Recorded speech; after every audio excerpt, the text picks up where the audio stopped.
10억 빚을 갚든지 아니면 이 집에서 나가. 그날 밤 시어머니가 나를 쫓아내며 소리쳤다. 그녀는 자신이 딛고 선 땅이 내 소유라는 사실을 몰랐다. 오늘 집행관들이 집을 비우기 시작하자 그 오만했던 여자는 경찰들을 뚫고 달려와 뜨거운 아스팔트 바닥에 엎드려 내 발에 입을 맞추며 울부짖었다. 서연아, 제발 용서해다오. 제발. 이야기가 시작되기 전에 이 이야기를 시청하시는 분들은 어느 지역에서 오셨는지 댓글로 남겨주세요. 이 채널이 더욱 성장하여 더 흥미로운 이야기를 전해드릴 수 있도록 좋아요와 구독을 잊지 마세요. 호화로운 저택의 거실. 늦은 오후의 분위기는 사실 꽤나 평온했다. TV에서는 연예인 가십 프로그램이 낮은 볼륨으로 켜져 있었다. 수천만 원을 호가하는 이탈리아제 크림색 가죽 소파에 박 여사는 편안히 기대앉아 있었다. 오른손에는 도자기 찻잔을 들고 왼손으로는 최신 스마트폰 화면을 넘기기에 바빴다. 새빨갛게 칠한 그녀의 손톱이 초조하게 화면을 두드렸다. 어휴, 김사모는 개모임 단체 채팅방에서 또 명품 자랑이네. 저거 짝퉁인 거 다 아는데 내가 진짜랑 가짜를 얼마나 잘 구분하는데. 박 여사는 혼잣말을 하며 비웃었다. 방구석에서 서연은 커피 테이블 위에 흩어져 있는 잡지들을 정리하고 있었다. 시집와서 시부모님과 함께 사는 며느리로서 서연은 집안일을 하는 것이 익숙했다. 사실 아침에 오는 가사 도우미가 따로 있었지만 박 여사에게 애모의 온유리 며느리는 분수를 알고 부지런해야 했다. 서연아, 박 여사는 고개도 돌리지 않고 불렀다. 저기 약과 담아놓은 함, 좀 다시 채워놔. 오늘 밤에 브리지 게임하러 친구분들 오실 거야. 네, 어머님, 현관 앞마당 쓸고 나서 바로 채워놓을게요. 서연은 부드럽게 대답했다. 그녀는 참을성 있는 여자였다. 온화한 얼굴이었지만 좀처럼 드러내지 않는 단호함을 지니고 있었다. 나중은 무슨, 너는 꼭 일을 미루는 습관이 있더라. 박 여사는 퉁명스럽게 쏘아붙였다. 아, 그리고 내 남편 지훈이 오늘 몇 시에 들어온대? 늘 가던 데서 내가 좋아하는 호떡 좀 사오라고 전해. 서연은 감정이 격해지지 않도록 애쓰며 조용히 한숨을 내쉬었다. 지훈 씨 오늘 야근이라고 했어요. 어머님, 아마 밤 9시나 돼야 들어올 거예요. 맨날 야근. 그런데 월급은 그 모양 그 꼴이니 남편이 승진하도록 내조를 좀 해야지. 그냥 얹혀 살 생각만 하지 말고. 박 여사의 날카로운 말이 끝나기도 전에 대문 앞에서 격렬하게 문을 두드리는 소리가 들렸다. 쾅. 그 소리는 예의 바른 손님의 노크가 아니라 마치 문을 부수고 들어오려는 사람처럼 거칠고 조급했다. 박 여사 나와. 밖에서 굵고 쉰 목소리의 남자가 소리쳤다. 박 여사는 깜짝 놀라 찻잔을 거의 쏟을 뻔했다. 자신감 넘치던 얼굴이 순식간에 창백해졌다. 누구니? 서연아. 그녀는 떨리는 목소리로 명령했다. 서연은 미간을 찌푸렸다. 그녀는 현관 창문으로 다가가 얇은 커튼 뒤에서 엿보았다. 높은 철제 대문 앞에 덩치 큰 남자 3명이 서 있었다. 그들은 검은 가죽 재킷을 입고 험악한 인상을 하고 있었으며 그중 한 명은 짧은 쇠파이프로 대문을 치고 있었다. 남자 3명이에요. 어머님, 아무래도 빚 받으러 온 사람들 같아요. 서연이 낮고 단호한 목소리로 보고했다. 빚쟁이라는 말을 듣자마자 박 여사는 소파에서 벌떡 일어났다. 그녀는 재빨리 달려가 TV와 거실 등을 꺼서 분위기를 어둡게 만들었다. 문 열어주지 마. 나가지도 마. 엄마 집에 없다고 해. 지방에 갔다고 하란 말이야. 박 여사는 서연의 손을 창가에서 끌어당기며 겁에 질려 속삭였다. 하지만 어머님, 안에 사람 있는 거 알 거예요. 차고에 어머님 차가 있잖아요. 서연이 논리적으로 말했다. 아, 너는 정말 바보구나. 차가 고장났다고 하면 되잖아. 아무튼 저 사람들 쫓아버려. 박 여사는 서연을 현관문 쪽으로 밀었다. 그러는 동안 자신은 식당과 거실을 가르는 벽 뒤로 재빨리 숨었다. 서연은 고개를 저었다. 이 집에 빚받으러 온 사람이 처음은 아니었지만 보통은 냄비나 옷을 외상으로 판 상인들이었다. 이번에는 고용된 조폭 캉파에처럼 보였다. 용기를 내어 서연은 현관문을 조금만 열고 안전 잠금 장치를 걸어둔 채로 말했다. 죄송하지만 누구를 찾으시나요? 아저씨, 서연이 경계하며 정중하게 물었다. 남자들 중 가장 덩치가 큰 사람이 대문으로 다가왔다. 그의 눈은 붉게 충혈되어 있었다. 박 여사 어디 있어? 당장 나오라고 해. 며느리 치마폭에 숨어있는 겁쟁이처럼. 굴지 말고 어머님께서는 지금 아무도 만나실 수 없습니다. 용무가 있으시면 나중에 전화로 연락 주세요. 서연은 심장이 격렬하게 뛰었지만 침착하게 대답하려 애썼다. 어이, 아가씨. 당신 시어머니한테 전해. 오늘이 만기일이라고. 오늘 밤 12시까지 10억 원이 우리 사장님 계좌로 입금되지 않으면 이 집은 우리가 접수할 거라고. 알아들었어? 그 액수에 서연은 다리가 풀렸다. 10억. 10억이라고요? 서연이 자신도 모르게 되물었다. 그래, 그 여자가 투자 사기에 쓴 원금과 이자야. 밤까지 여기서 기다릴 테니 돈 안 갚으면 너희들 다 끝장이야. 그 남자는 대문을 한 번 더 세게 걷어찼고 귀가 찢어질 듯한 쇳소리가 울렸다. 그러고 나서 그들은 집 앞에 비어있는 경비 초소에 앉아 담배를 피우기 시작했다. 마치 사냥감이 도망가지 못하게 지키는 듯했다. 서연은 떨리는 손으로 문을 닫았다. 모든 잠금 장치를 걸었다. 그녀가 돌아섰을 때 박 여사는 이미 그녀 뒤에 서 있었다. 두려움과 창피함이 뒤섞인 얼굴이었지만 분노로 그것을 감추려 했다. 10억 원이라니요, 어머님. 도대체 무슨 빚을 지셨기에 그렇게 큰 돈을? 서연이 날카롭게 물었다. 박 여사는 대답하지 않았다. 대신 그녀는 이상한 눈빛으로 서연을 쳐다봤다. 마치 비상 탈출구를 막 발견한 포식자의 눈빛이었다. 숨막히는 침묵이 거실을 감쌌다. 벽시계의 초침 소리가 유난히 크게 들렸다. 박 여사의 거친 숨소리와 함께 밖에서는 덩치 큰 남자 3명의 위협이 여전히 도사리고 있었다. 그건 금투자였어, 서연아. 박 여사가 마침내 갈라진 목소리로 대답했다. 그녀는 손톱 끝을 물어뜯으며 서성였다. 계모임, 친구가 한 달에 이자가 20%라고 하더구나. 그래서 사채업자에게 돈을 빌려서 투자했지.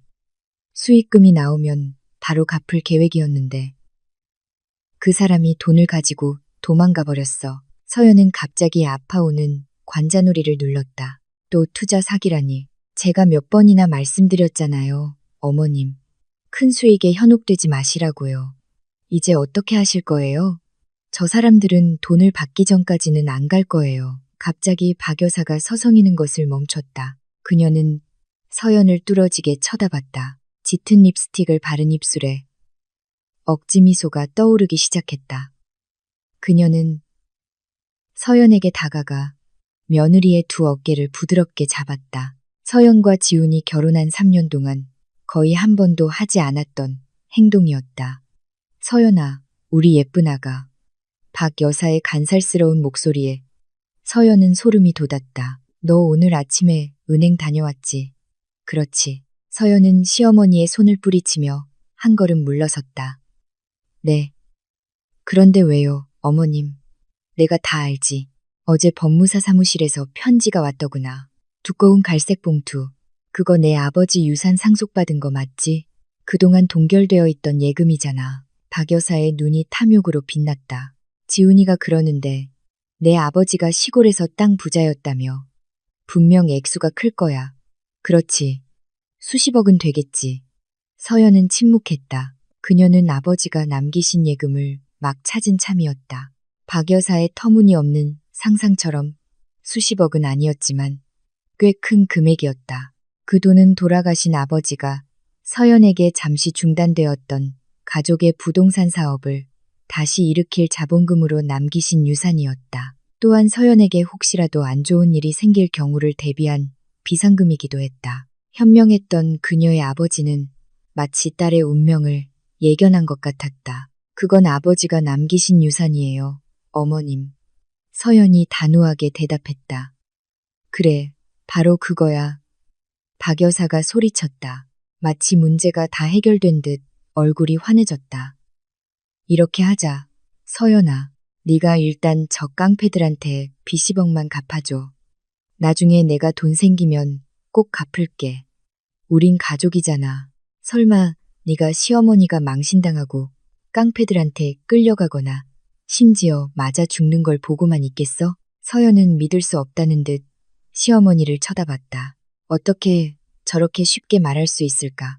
어머님, 그 유산은 어머님의 사치스러운 생활, 빚을 갚으라고 있는 돈이 아니에요. 제 사업 자금이에요. 그리고 어머님이 생각하시는 것만큼 큰 금액도 아니고요. 서연은 부드럽지만 단호하게 거절했다. 박 여사의 상냥했던 얼굴이 순식간에 굳어졌다. 인색하긴 내가 모를 줄 아니. 내 부모님이 얼마나 부자였는지 유산이 적을 리가 없잖아. 나한테 거짓말하지 마. 거짓말 아니에요. 그리고 설령 돈이 있다 해도 그렇게 쉽게 드릴 수는 없어요. 서연이 자기 방으로 가려고 했지만 박 여사가 길을 막았다. 어이, 잘 들어. 박 여사의 목소리가 한 옥타브 높아졌다. 너 지금까지 이 집에서 공짜로 살았어. 내가 사온 쌀로 밥 먹고 우리 집 전기 쓰고 내 아들 방에서 잤잖아.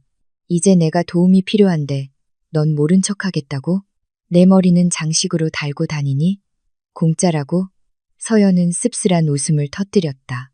어머님, 매달 지훈 씨 월급은 어머님 차 할부금이랑 신용카드 값으로 다 나가요. 생활비는 제가 온라인으로 물건 팔아서 번 돈으로 충당하고 있고요. 지난달 전기 요금도 제가 냈어요. 어디가 공짜라는 말씀이세요? 위층 방문이 열렸다. 지훈의 여동생인 민지 22세는 대학생이었지만 학교보다 카페에서 노는 것을 더 좋아했다. 그녀는 얼굴에 마스크팩을 붙인 채 계단을 내려왔다. 무슨 일이야, 엄마. 왜 이렇게 시끄러워? 사람 마스크팩 하는데 방해되게 민지가 투덜거렸다. 이것 좀 봐, 민지야. 내 새언니가 얼마나 인색한지. 엄마가 저 앞에서 깡패들한테 맞아 죽게 생겼는데 유산은 산더미처럼 있으면서 도와줄 생각을 안 하잖아. 고작 10억 원 좀 빌려달라는데 박 여사는 자신이 피해자인 것처럼 사실을 왜곡했다. 민지의 눈이 휘둥그레졌다. 그녀는 서연을 경멸하는 눈빛으로 쳐다봤다. 새언니, 10억 원이나 있어요. 진짜로. 세상에, 새언니. 그 정도 돈이면 평생 써도 다 못 쓸 텐데 엄마 좀 도와주면 어디 뒀나요? 정말 불효막심한 며느리네. 이건 불효의 문제가 아니야. 민지야. 책임의 문제지. 서연이 맞받아쳤다. 어머님이 사치 때문에 빚을 지셨는데 왜 돌아가신 우리 아버지의 피땀 어린 돈으로 그 빚을 갚아야 하니? 변명은 박 여사가 더욱 거세게 몰아붙였다. 이제 그녀는 날카로운 손톱으로 서연의 팔을 움켜쥐었다. 서연의 팔에 통증이 퍼졌다. 난 모르겠다. 지금 당장 내 빚 10억을 갚든지 아니면 이 집에서 나가. 너처럼 인색한 며느리 얼굴은 더 이상 보고 싶지도 않으니까. 마침내 그 말이 터져 나왔다. 오랫동안 공기 중에 떠돌던 최후 통첩이었다. 박 여사의 목소리는 가짜 그림과 조각가구로 가득 찬 집안 전체에 울려 퍼졌다. 내 빚을 갚든지 아니면 이 집에서 나가. 박 여사는 이번에는 한 글자 한 글자에 힘을 주어 반복했다. 그녀의 눈은 서연을 통째로 삼킬 듯이 부릅뜨고 있었다. 서연은 시어머니의 소나귀에서 거칠게 팔을 빼냈다. 그녀는 두 걸음 물러나 거리를 두었다. 숨은 규칙적이었지만 가슴속은 천둥이 치는 듯했다. 지난 3년간 그녀는 참아왔다. 아직 아이가 없다는 비아냥거림을 참았고 평범한 시골 출신이라는 멸시를 참았으며 예의 없는 시누이 민지의 행동을 참아왔다. 오늘 그녀의 인내심은 바닥났다. 저를 쫓아내시는 건가요? 서연이 조용히 물었다. 그래. 이 가족에게 아무 쓸모도 없다면 내가 여기 있을 이유가 뭐니? 기생충처럼 얹혀 살기만 하고 박 여사는 허리에 손을 얹었다. 그녀 뒤에 있던 민지는 이 상황을 즐기며 몰래 휴대폰으로 촬영했다. 친구들과의 단체 채팅방에 인색한 며느리의 막장, 드라마라는 제목으로 올릴 생각이었다. 서연은 등을 꼿꼿이 폈다. 그녀는 박 여사의 눈을 똑바로 쳐다봤다. 그 눈빛에 박 여사는 이전에 본 적 없는 서늘함을 느끼고 약간 움츠러들었다. 알겠습니다. 서연의 목소리는 폭발하지 않았지만 뼛속까지 파고드는 냉정함이 있었다.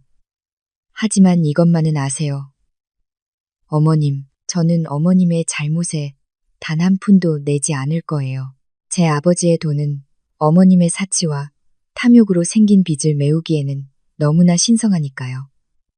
무례하게 어디서 죄 얘기를 꺼내 박 여사는 서연의 뺨을 때리려 했지만 그녀의 손은 허공에서 멈췄다. 서연은 피하지 않았다.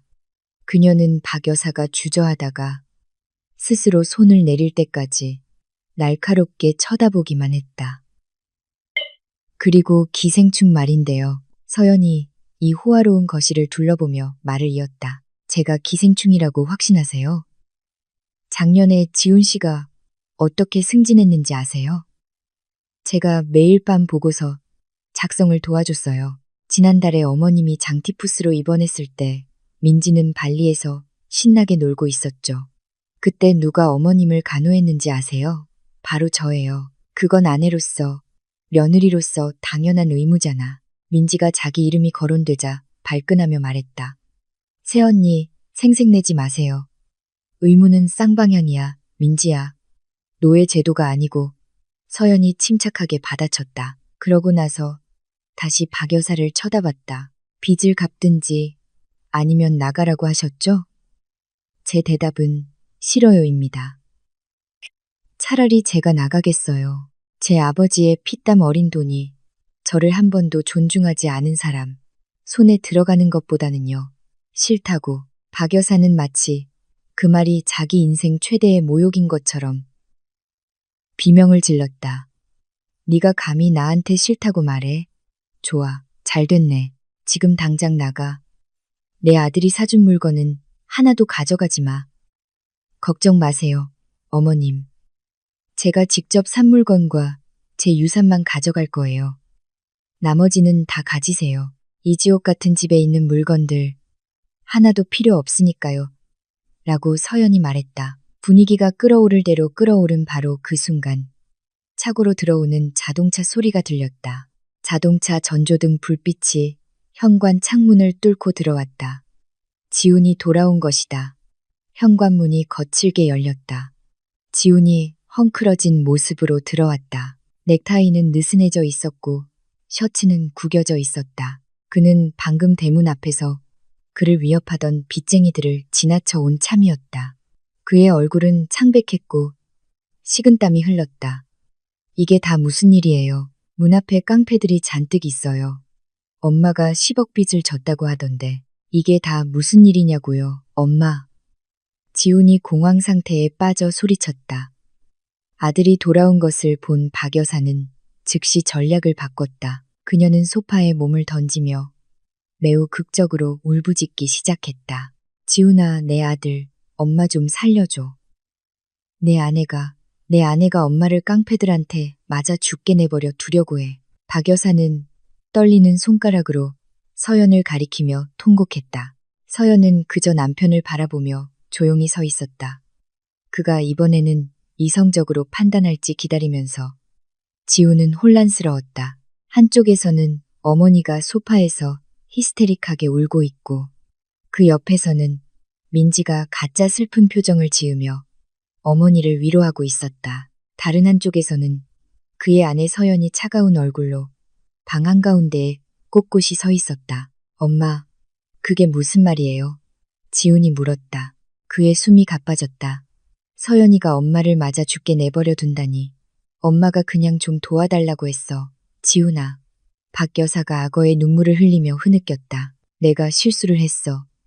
투자 사기를 당했단다. 저 앞에 있는 사람들이 지금 당장 돈을 갚지 않으면 이 집을 빼앗겠다고 해.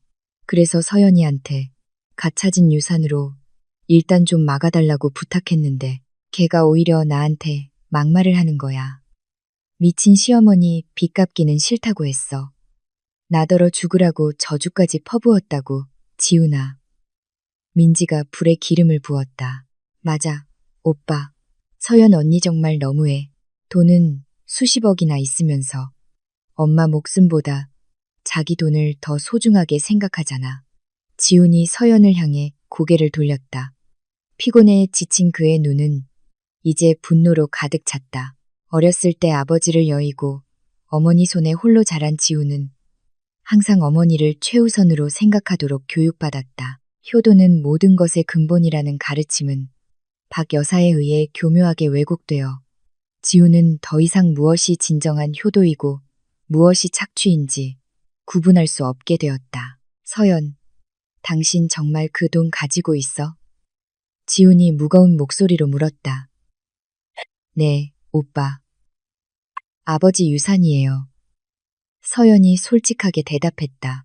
그리고 정말로 어머니를 돕는 걸 거절했어? 오빠, 어머니는 사치를 위해 10억 빚을 졌어요. 아버지 돈은 그렇게 쓸 수 없. 내가 묻는 말에나 대답해. 거절했냐고. 지훈이 소리쳤다. 그의 목소리가 방 전체를 울렸다. 서연은 잠시 침묵하다가 단호하게 고개를 끄덕였다. 네, 거절했어요. 짝. 서연의 왼쪽 뺨에 거센 손찌검이 날아들었다. 박 여사가 아닌 지훈에게서였다. 서연의 뺨은 뜨겁고 아팠지만 마음의 상처는 그보다 훨씬 더 깊었다. 그녀는 뺨을 감싸 쥐고 믿을 수 없다는 눈으로 남편을 쳐다봤다. 결혼 3년 만에 지훈이 처음으로 폭력을 행사한 순간이었다. 오빠, 서연이 나지막이 불렀다. 나더러 오빠라고 부르지 마. 당신처럼 인정머리 없는 사람은. 지훈이 서연의 얼굴을 손가락으로 가리켰다. 뻔뻔하긴. 어머니가 저렇게 두려워하는 거 안 보여? 돈은 있으면서 혼자만 챙기겠다고? 당신 같은 아내가 세상에 어디 있어. 인색하고 이기적이야. 오빠, 제정신이야? 잘못한 건 어머님이잖아. 어머님이 빚을 졌는데 왜 내가 책임을 져야 해? 서연이 자신을 변호하려 애썼다. 그녀의 목소리가 울음을 참느라 떨리기 시작했다. 부부는 한 몸이야. 당신 돈이 내 돈이고 내 돈이 당신 돈이야. 어머니가 필요하시다면 우린 당연히 도와야 해. 지훈은 더 이상 이성적으로 생각하지 않았다. 그는 단지 문제를 해결하고 어머니를 잠잠하게 만들고 싶을 뿐이었다. 지금 당장 그 돈, 어머니 계좌로 이체해. 당장. 서연이 젖은 눈가를 닦았다. 그녀의 눈빛이 강철처럼 변했다. 싫어요. 죽어도 그 돈은 못 줘요. 지훈은 입을 떡 벌렸다. 순종적이었던 아내가 이렇게까지 강경하게 나올 줄은 몰랐다. 어머니와 여동생 앞에서 아내에게 반박당했다는 수치심에 지훈의 남성적인 자존심은 상처받았다. 좋아. 그게 당신이 원하는 거라면. 지훈이 거친 숨을 몰아쉬며 말했다. 그는 현관문으로 걸어가 문을 활짝 열었다. 내 가족보다 당신 돈이 더 소중하다면 당장 이 집에서 나가. 오늘 밤 당장 그 저주받을 돈 가지고 나가서 다시는 이 집에 발도 들여놓지 마. 박 여사는 손수건 뒤에서 승리의 미소를 지었다. 민지는 서연을 조롱하는 눈빛으로 쳐다보며 꼴 좋다고 말하는 듯했다. 서연은 지훈을 뚫어지게 쳐다봤다. 혼인 서약대 앞에서 자신을 지켜주겠다고 맹세했던 남자의 얼굴을 기억에 새겼다. 그 맹세는 이제 산산조각 났다. 나를 쫓아내는 거야, 오빠. 이 밤에 문 앞에 깡패들이 득실거리는데 서연이 확인하듯 물었다. 그래, 나가. 난 불효막심한 아내 따위 필요 없어. 서연이 천천히 고개를 끄덕였다. 좋아, 당신이 한 말 똑똑히 기억해. 지훈, 나보고 나가라고 한 건 당신이야. 절대로 후회하지 마. 더 이상 말없이 서연은 돌아서서 주침실로 향하는 계단을 올라갔다. 그녀는 울지 않았다. 눈물은 이미 말라버렸다. 남은 것은 심장을 얼어붙게 하는 차가움 뿐이었다. 침실에서 서연은 옷장을 열었다. 그녀는 옷을 많이 챙기지 않았다. 기내용 작은 캐리어 하나만 꺼냈다. 몇 벌의 근무복, 속옷, 그리고 간단한 세면 도구만 챙겼다. 시어머니가 사준 파티 드레스, 명품 짝퉁 가방, 그리고 지훈이 사준 모조 보석들은 모두 남겨두었다. 그리고 그녀는 침대 밑에 무릎을 꿇었다. 그녀만이 열쇠를 가진 작은 휴대용 금고를 꺼냈다. 그 안에서 그녀는 검은색 가죽 서류 가방을 꺼냈다. 겉보기에는 평범한 가방이었지만 그 안에는 이 집의 누구도 알지 못하는 시한폭탄이 들어있었다. 그 안에는 예금 증서, 통장, 그리고 가장 중요한 것, 박 여사의 호화로운 저택이 서 있는 땅의 원본 토지 소유권, 증명서, 등기권리증가 들어있었다. 그렇다. 이 집은 박 여사의 남편이 지었지만 땅은 서연의 아버지 소유였다. 과거 서연의 아버지는 박 여사의 남편이 파산했을 때 그가 가장 친한 친구였기에 땅을 빌려주었다. 계약 조건은 박 여사의 남편이 살아있는 동안만 사용할 수 있다는 것이었다. 하지만 박 여사의 남편은 이미 사망했고 이제 서연이 쫓겨났으니 그 사용권은 자동으로 소멸되었다. 서연은 그 가방을 꼭 껴안았다. 아버지, 죄송해요. 저들을 정신 차리게 하려면 강한 방법을 쓸 수밖에 없어요. 그녀가 나지막이 속삭였다. 준비를 마친 서연은 아래층으로 내려갔다.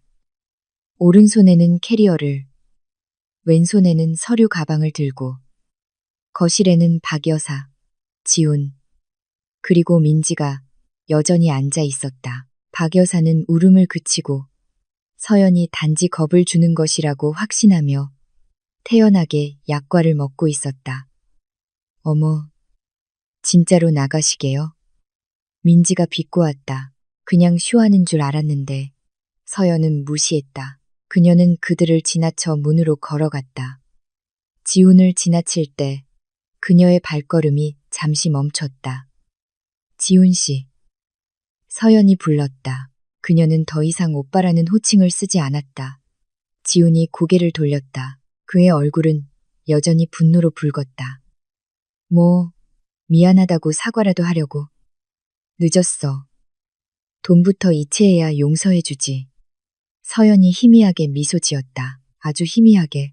당신이 나를 쫓아냈을 때 우리의 혼인은 이미 끝났어. 이제부터 당신과 당신 가족의 삶은 알아서 책임져.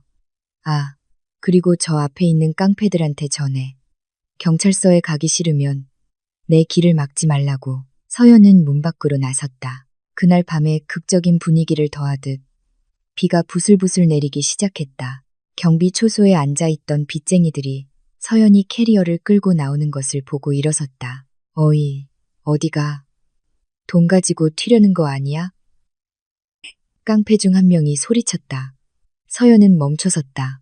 그녀는 휴대폰을 꺼내 경찰 제복을 입은 경무관 계급의 누군가와 영상통화를 하는 화면을 보여주었다. 저는 지금 서울지방경찰청에 근무하시는 제 삼촌과 영상통화 중이에요. 제가 협박죄로 신고를 계속하길 원하세요. 아니면 그냥 지나가게 해주시겠어요?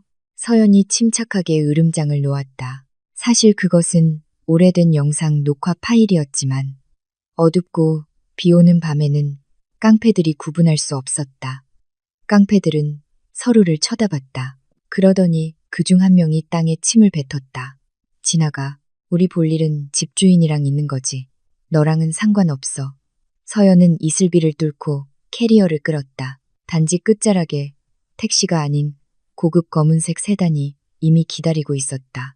뒷좌석 창문이 내려가자 나이는 들었지만 위험 있는 얼굴의 박 변호사, 돌아가신 아버지의 신임받는 변호사가 보였다. 준비됐나? 서연 양, 박 변호사가 물었다. 서연은 운전기사의 도움을 받아 캐리어를 트렁크에 넣고 따뜻한 차 안으로 들어갔다. 그녀는 하얀색 페인트가 칠해진 그 호화로운 집을 한 번 더 돌아보았다. 지난 3년간 그녀에게 감옥과도 같았던 집이었다. 네, 박 변호사님. 서연이 대답했다. 단호하시군요. 그럼 내일 아침부터 법적 절차를 시작합시다. 검은색 세단은 비를 가르며 달려나갔다. 지훈과 그의 가족은 여전히 자신들이 이겼다고 생각하며 남아 있었다. 그들이 방금 자신들을 파멸로부터 지켜줄 유일한 보호막을 내쫓았다는 사실도 모른 채 그날 아침 햇살은 박 여사의 호화로운 저택 유리창을 뚫고 밝게 비춰 마치 어젯밤의 혼란을 비웃는 듯했다. 비는 그치고 마당에는 무릉덩이가 남아 있었다. 식당의 분위기는 이상하리만치 평온했다. 진정한 폭풍이 몰아치기 전에 거짓된 고요함이었다.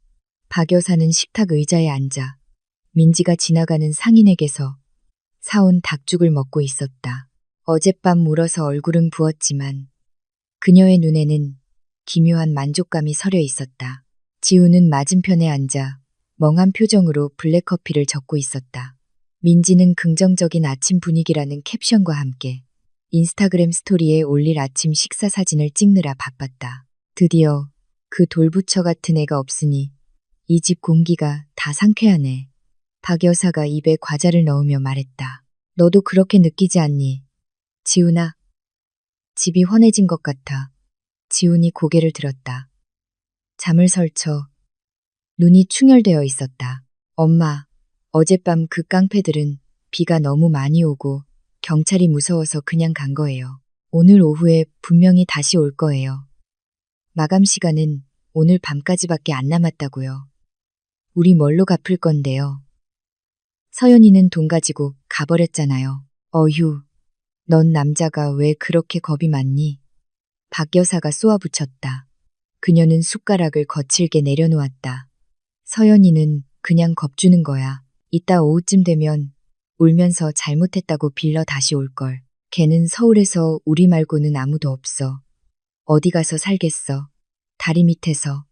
언니, 캐리어 끌고 가던데요. 엄마, 진심인 것 같아요. 민지가 휴대폰에서 눈을 떼지 않고 말했다. 하지만 뭐 상관없어. 이제 우리한테 이래라 저래라 할 사람 없으니 좋기만 하네. 잘 들어, 지훈아. 박 여사가 지훈 쪽으로 몸을 기울이며 짐짓진지한 표정을 지었다. 엄마한테는 비상 계획이 다 있어. 이 집 옆에 개모임할 때 손님들 주차장으로 쓰던 빈 땅 기억나니? 지훈이 망설이며 고개를 끄덕였다. 기억나요. 왜요? 그것도 내 아버지 땅이잖아. 200평방미터나 돼. 빨리 팔면 헐값에 내놔도 20억이나 30억은 받을 수 있을 거야. 엄마 빚 갚고도 남아. 남는 돈으로는 우리 새 차 사자. 엄마 차가 너무 낡았잖아. 박 여사가 마치 돈이 이미 손에 들어온 것처럼 눈을 반짝이며 말했다. 지훈이 미간을 찌푸렸다. 하지만 엄마, 서류는 어디 있어요? 지금까지 지훈이가 그 땅 등기권리증을 한 번도 본 적이 없는데 있어. 걱정 마. 엄마가 사물함에 사본을 가지고 있어. 원본은 분명히 내 아버지가 창고에 있는 서류 더미 속에 넣어뒀거나 아니면 예전에 사무실에 가져갔을 거야. 그건 쉬운 문제야. 나중에 분실 신고하면 돼. 원본이 없어도 일단 살 사람만 있으면 돼. 박 여사가 문제를 가볍게 여기며 대답했다.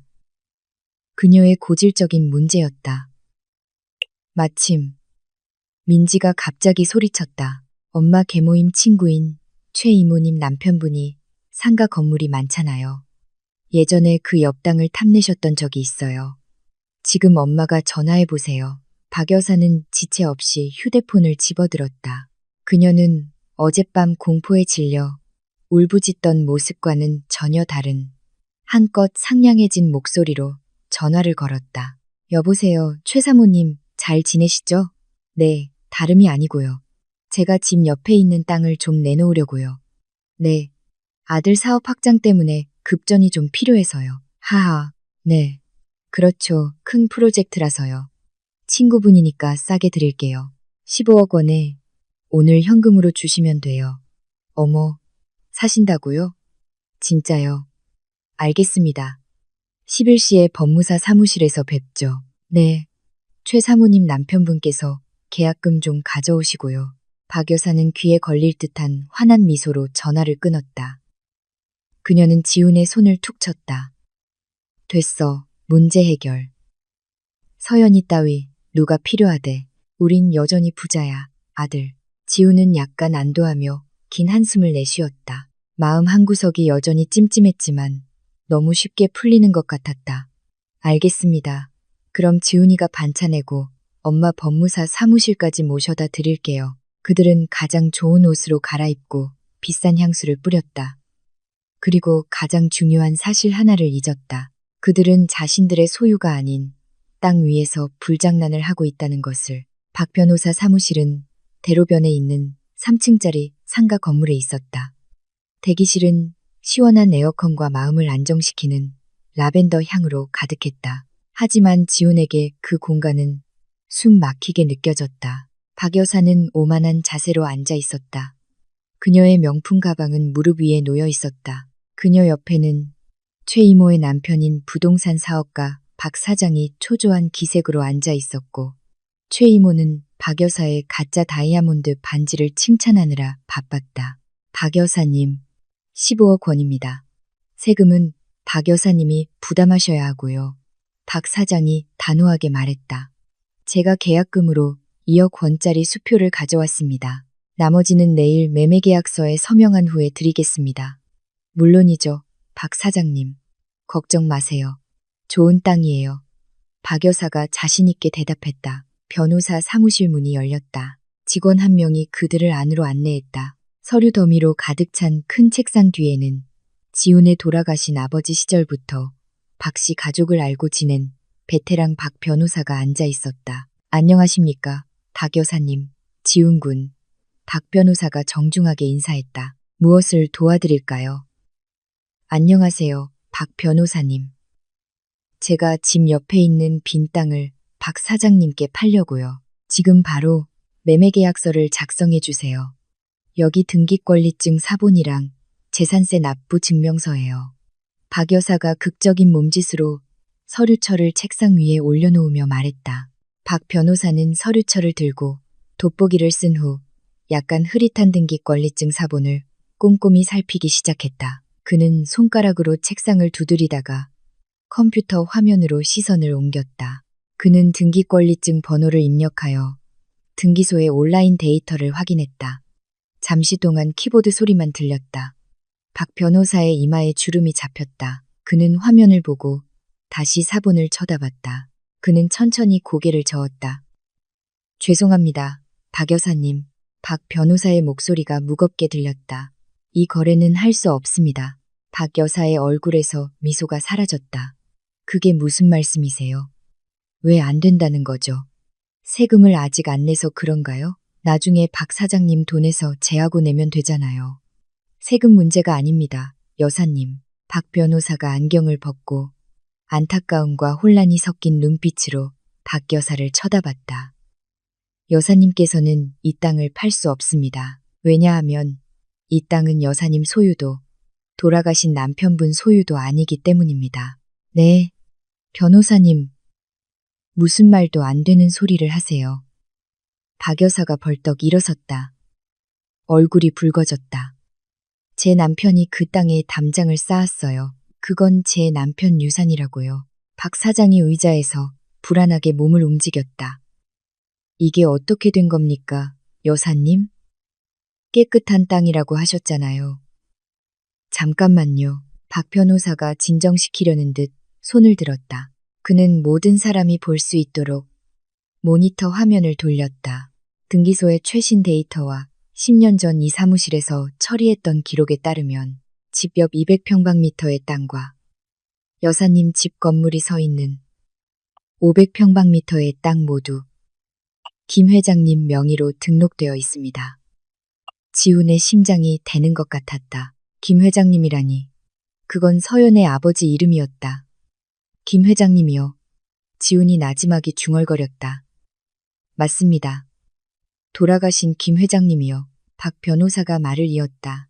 그리고 지난주에 상속 등기 절차가 모두 끝났습니다. 해당 토지의 소유권은 이제 법적으로 외동딸이신 서연님 명의로 공식적으로 기록되었습니다.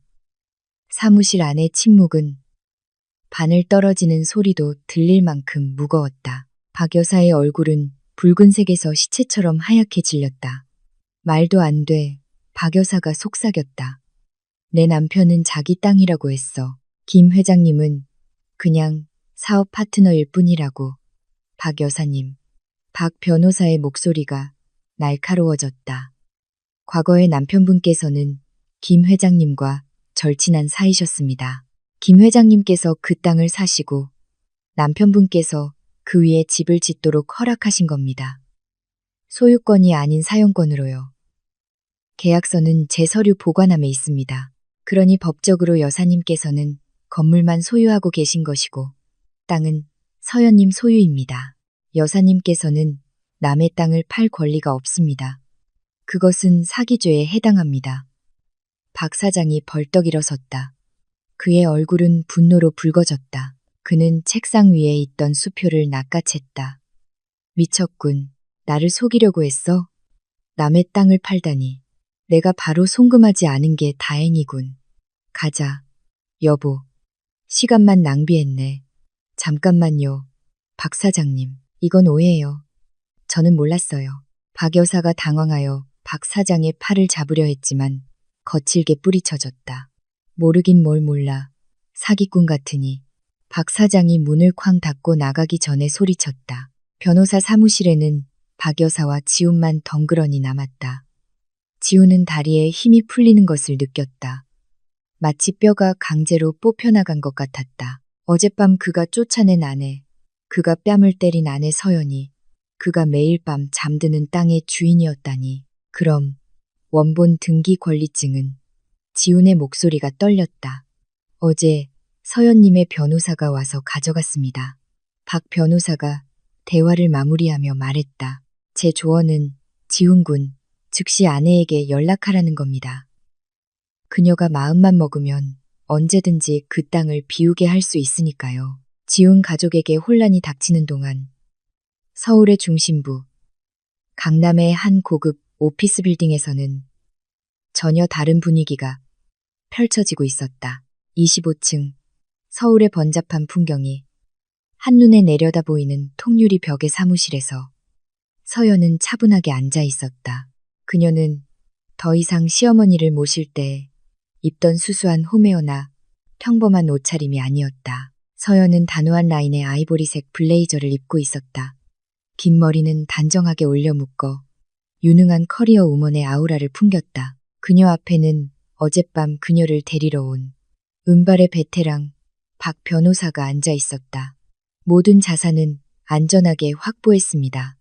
서연 양, 박 변호사가 두꺼운 서류철을 건네며 말했다. 어머님이 사시는 청담동 땅, 논현동 상가 건물, 그리고 아버님의 주 예금까지 모두 서연 양 명의로 이전되었습니다.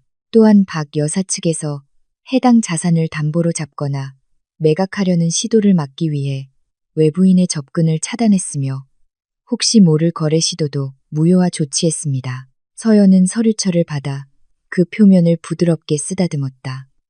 감사합니다. 박 변호사님. 아버지의 유지를 정말 잘 지켜주셨어요. 아버님은 훌륭한 분이셨어. 서연 양. 언젠가 이런 날이 올 줄 아셨던 게지.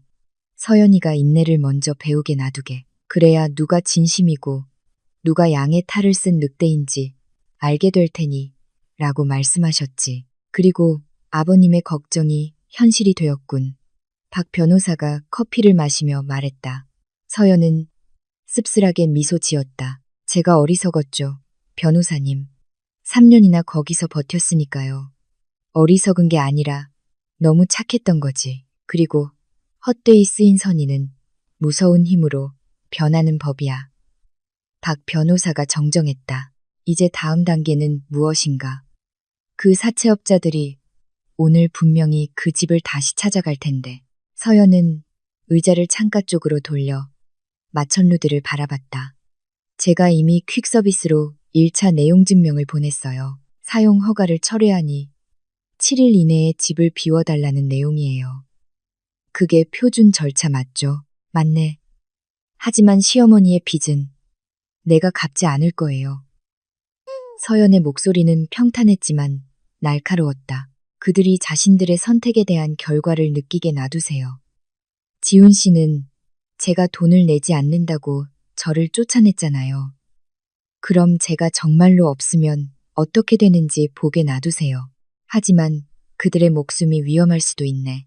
그 깡패들이 제가 이미 사설 경우업체를 고용해서 멀리서 감시하도록 했어요, 변호사님. 단지 감시만요. 죽거나 영구적인 장애를 입는 사람이 없도록 확실히 해달라고 했어요. 하지만 그냥 물건을 빼앗기거나 욕을 먹거나 이웃들에게 망신을 당하는 정도는 그냥 놔두세요. 그들이 치러야 할 비싼 수업료니까요. 서연이 말을 잘랐다. 박 변호사는 젊은 의뢰인을 감탄 어린 눈으로 쳐다봤다. 무릎이 조금만 까져도 울던 작은 소녀가 이제는 강철 같은 여인으로 변해 있었다. 남편과 시어머니의 배신이 서연을 가짜 눈물로는 더 이상 흔들 수 없는 사람으로 만들어 놓았다. 서연은 책상 위에 놓인 휴대폰을 집었다. 남편과 시어머님으로부터 부재중 전화가 50통 와 있었다. 그녀는 그 번호를 차단하지 않았다. 일부러 활성화시켜 응답할 필요 없이 그들의 공황 상태를 볼 수 있도록 했다. 이건 시작에 불과해. 지훈, 서연은 휴대폰 화면에 대고 속삭였다. 그녀는 책상 위에 인터컴 버튼을 눌렀다. 김 비서님, 차 준비해 주세요. 논현동 상가, 건물 프로젝트 현장 시찰하러 갈 거예요. 다시 일해야죠. 서연은 고개를 꼿꼿이 세우고 사무실을 나섰다. 그녀는 더 이상 억압받는 며느리가 아니었다. 그녀는 진정한 왕좌의 주인이었다. 그날 오후 서울의 하늘은 박 여사 가족의 운명처럼 다시 흐려졌다. 그들은 법무사 사무실에서 만신창이가 된 기분으로 막 돌아온 참이었다.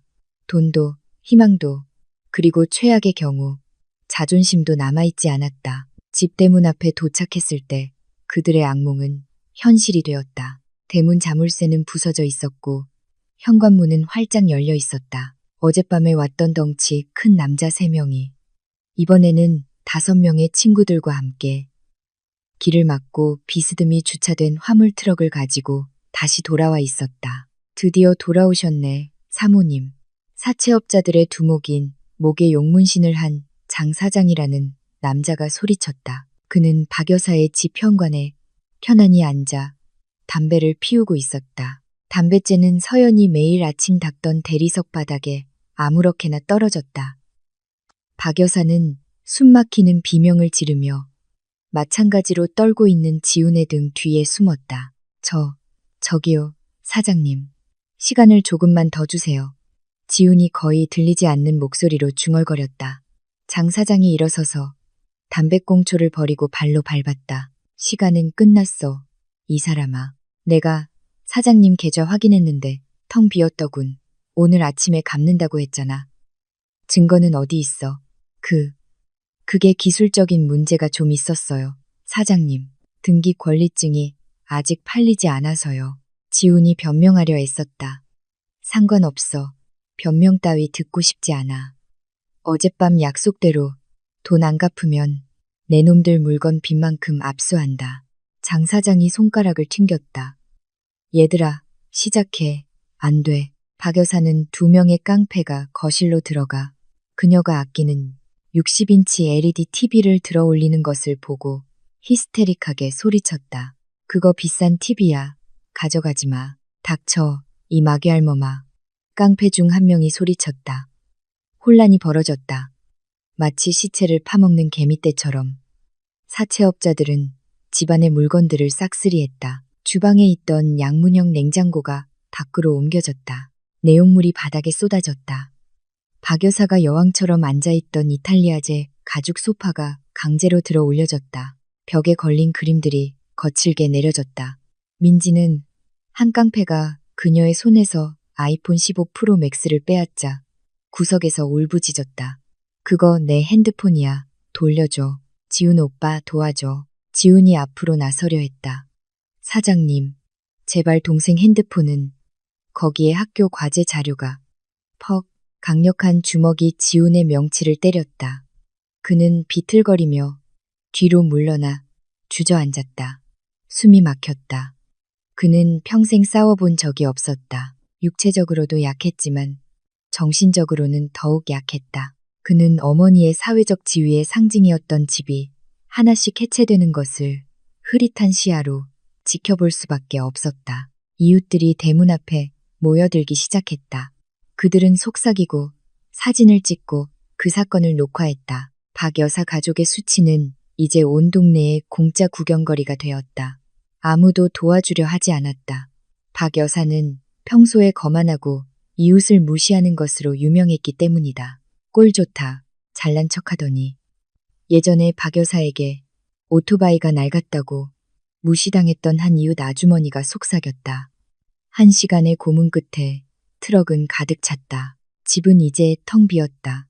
너무 무거워서 들 수 없었던 식탁과 방에 있던 침대 매트리스만 남았다. 카펫, 커튼, 전자제품, 심지어 가짜가 많아 싸구려로 평가된 박 여사의 명품 가방 컬렉션까지 모두 실려갔다. 이건 첫 할부금일 뿐이야. 장 사장이 트럭에 올라타기 전에 말했다. 내 놈들 고물 값어치는 기껏해야 2천만 원 정도밖에 안 돼. 아직 9억 8천만 원이나 남았어. 이틀 더 시간을 주지. 갚지 않으면 이 집 등기권리증을 강제로 뺏을 거야. 그게 누구 명이든 상관없어. 이 집을 통째로 불태워버릴 테니까. 트럭은 숨막히는 검은 연기를 남기고 떠났다. 박 여사는 이제 비어있고 깡패들의 진흙 발자국으로 더러워진 바닥에 주저앉았다. 그녀는 한때 호화로웠지만 지금은 유령의 집처럼 변한 방을 둘러봤다. 서연, 박 여사가 흐느꼈다. 이게 다 서연이 때문이야. 자기 반성은커녕 그 여자는 여전히 남 탓만 하고 있었다. 그날 밤 집은 칠흑같이 어두웠다. 샹들리에가 깡패들에게 뜯겨나가서만이 아니라 그곳에 사는 사람들의 마음이 죽었기 때문이었다. 그들은 창고에서 찾은 낡은 돗자리를 깔고 바닥에 앉았다. 지훈의 배에서 꼬르륵 소리가 났다. 배가 고팠다. 음식도 냉장고도 없었다. 그의 지갑은 비어 있었다. 깡패들이 담뱃값이라며 지갑에 있던 현금을 모두 가져갔기 때문이다. 오빠, 배고파. 민지가 투덜거렸다. 화장기 없는 그녀의 부은 얼굴은 길 잃은 아이처럼 보였다. 지훈은 대답하지 않았다. 그의 생각은 오늘 납법무사 사무실에서 있었던 일에 머물러 있었다. 이 땅은 서연이의 것이다. 이 집은 서연이의 땅 위에 서 있다. 그 사실이 고장난 녹음기처럼 머릿속에서 계속 맴돌았다. 떨리는 손으로 지훈은 휴대폰을 꺼냈다. 오늘 습격대, 속옷에 숨겨 겨우 지켜낸 유일한 귀중품이었다. 화면에 금이 갔지만 아직 작동은 했다. 그는 다시 서연의 번호를 눌렀다. 뚜, 뚜, 뚜. 신호는 갔지만 받지 않았다. 제발 받아. 서연아, 제발. 지훈이 절망적으로 중얼거렸다. 미안해, 서연아. 네가 필요해. 도시의 반대편, 따뜻하고 안락한 새 아파트에서 서연은 캐모마일 차를 마시며 책을 읽고 있었다. 그녀의 휴대폰이 옆 테이블에서 진동하며 남편이라는 이름이 화면에 떴다. 서연은 화면을 힐끗 봤다. 아직 남아있을지도 모르는 미미한 애정 때문에 전화를 받고 싶은 작은 충동이 일었다. 하지만 그녀는 뺨에 맞았던 따귀를 떠올렸다. 내 가족보다 내 돈이 더 소중하다면 당장 나가라는 지훈의 말을 떠올렸다. 서연은 휴대폰을 뒤집어 놓았다. 무음 모드. 그녀는 남편의 드라마보다 자신의 마음의 평화를 선택했다. 박 여사의 집에서 지훈은 휴대폰을 돗자리에 내던졌다. 안 받아. 젠장. 저 배은망덕한 것. 지금쯤 우리가 고통받는 걸 보면서 낄낄거리고 있겠지. 박 여사가 욕을 퍼부었다. 두고 봐. 만나기만 하면 머리채를 다 뽑아버릴 테니까. 엄마 조용히 좀 해요. 지훈이 갑자기 소리쳤다. 박 여사는 입을 떡 벌렸다. 평생 동안 지훈이 그녀에게 소리친 적은 한 번도 없었다.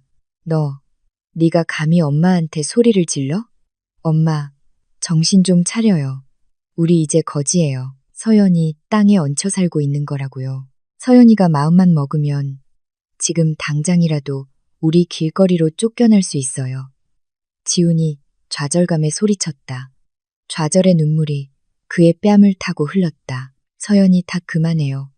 빚진 건 엄마잖아요. 나더러 서연이를 쫓아내라고 강요한 것도 엄마고요. 박 여사가 반박하기도 전에 대문 앞에서 오토바이 멈추는 소리가 들렸다. 택배요. 배달원의 목소리가 들렸다. 지훈이 힘없이 일어섰다. 이런 상황에 누가 택배를 보냈지? 그는 앞으로 걸어갔다. 택배 기사가 박 변호사 법률사무소라는 공식적인 로고가 박힌 큰 갈색 봉투를 건넸다. 지훈의 심장이 격렬하게 뛰었다.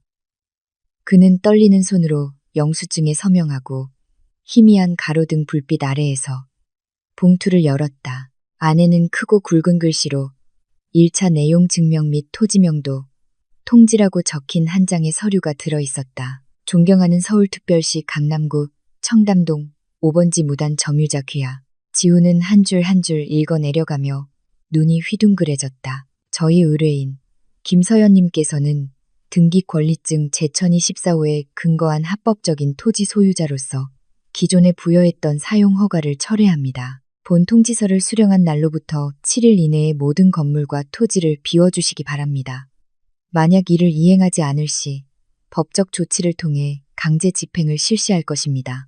종이가 지훈의 손에서 떨어져 젖은 땅 위로 천천히 날아갔다. 그의 무릎이 휘청거렸고 그는 마당에 무릎을 꿇었다. 끝났다. 더 이상 피할 곳이 없었다. 서연은 장난이 아니었다. 그녀는 더 이상 소리치고 명령할 수 있는 아내가 아니었다. 그녀는 이제 그들의 운명을 쥔 주인으로서 이 가족의 남은 오만함을 무너뜨리기 위해 법의 망치를 들고 온 것이다. 지훈이 어두운 하늘을 올려다보며 서연의 얼굴을 떠올렸다. 두려운 얼굴이 아닌 권력으로 가득 찬 차가운 얼굴이었다. 당신이 정말로 우리를 파멸시키는구나, 서연아. 지훈이 숨막히는 밤의 정적 속에서 속삭였다. 박 변호사 법률사무소에 로고가 박힌 흰 종이가 이제는 텅 비어버린 거실 탁자 위에 놓여 있었다. 더 이상 크리스탈 꽃병이나 수입 레이스 식탁보는 없었다. 먼지 쌓인 나무 탁자와 마치 집의 지붕을 무너뜨릴 듯한 무게감을 지닌 한 장의 종이뿐이었다. 지훈은 바닥에 책상 다리를 하고 앉아 휴대폰 손전등 불빛에 의지해 10번째로 그 편지의 내용을 다시 읽고 있었다. 현관등은 희미했고 집안 분위기는 암울했다. 크게 좀 읽어봐, 지훈아. 엄마는 그렇게 작은 글씨는 잘 안 보여. 그 망할 놈들이 물건 가져갈 때 엄마 안경도 어디론가 사라졌어. 박 여사가 초조하게 소리쳤다. 그녀는 방구석에 무릎을 끌어안고 앉아 있었다. 여전히 실크 잠옷을 입고 있었지만 지금은 구겨지고 더러워 보였다. 지훈은 탈수와 스트레스로 갈라진 목소리로 길게 숨을 들이마셨다. 세 번째 항목, 지훈이 떨리는 목소리로 읽었다. 저희 의뢰인 김서연님께서는 현 점유자에게 다음과 같은 선택권을 제시합니다. 만약 해당 토지에 계속 거주하기를 원한다면 점유자는 현재 강남구 청담동 지역의 시세에 따라 500평방미터의 이 토지를 50억 원에 매입해야 합니다. 50억. 민지가 비명을 질렀다. 그녀의 목소리가 밤의 정적을 갈랐다. 미쳤어. 서연 언니 미쳤나 봐. 세상에 어느 땅이 그렇게 비싸. 그게 시세야. 민지야. 이 동네는 원래 비싸. 지훈이 힘없이 중얼거렸다. 네 번째 항목으로 넘어갈게. 만약 7일 이내에 대금 지급이나 매매 계약이 이루어지지 않을 경우 점유자는 자발적으로 토지를 비워야 한다.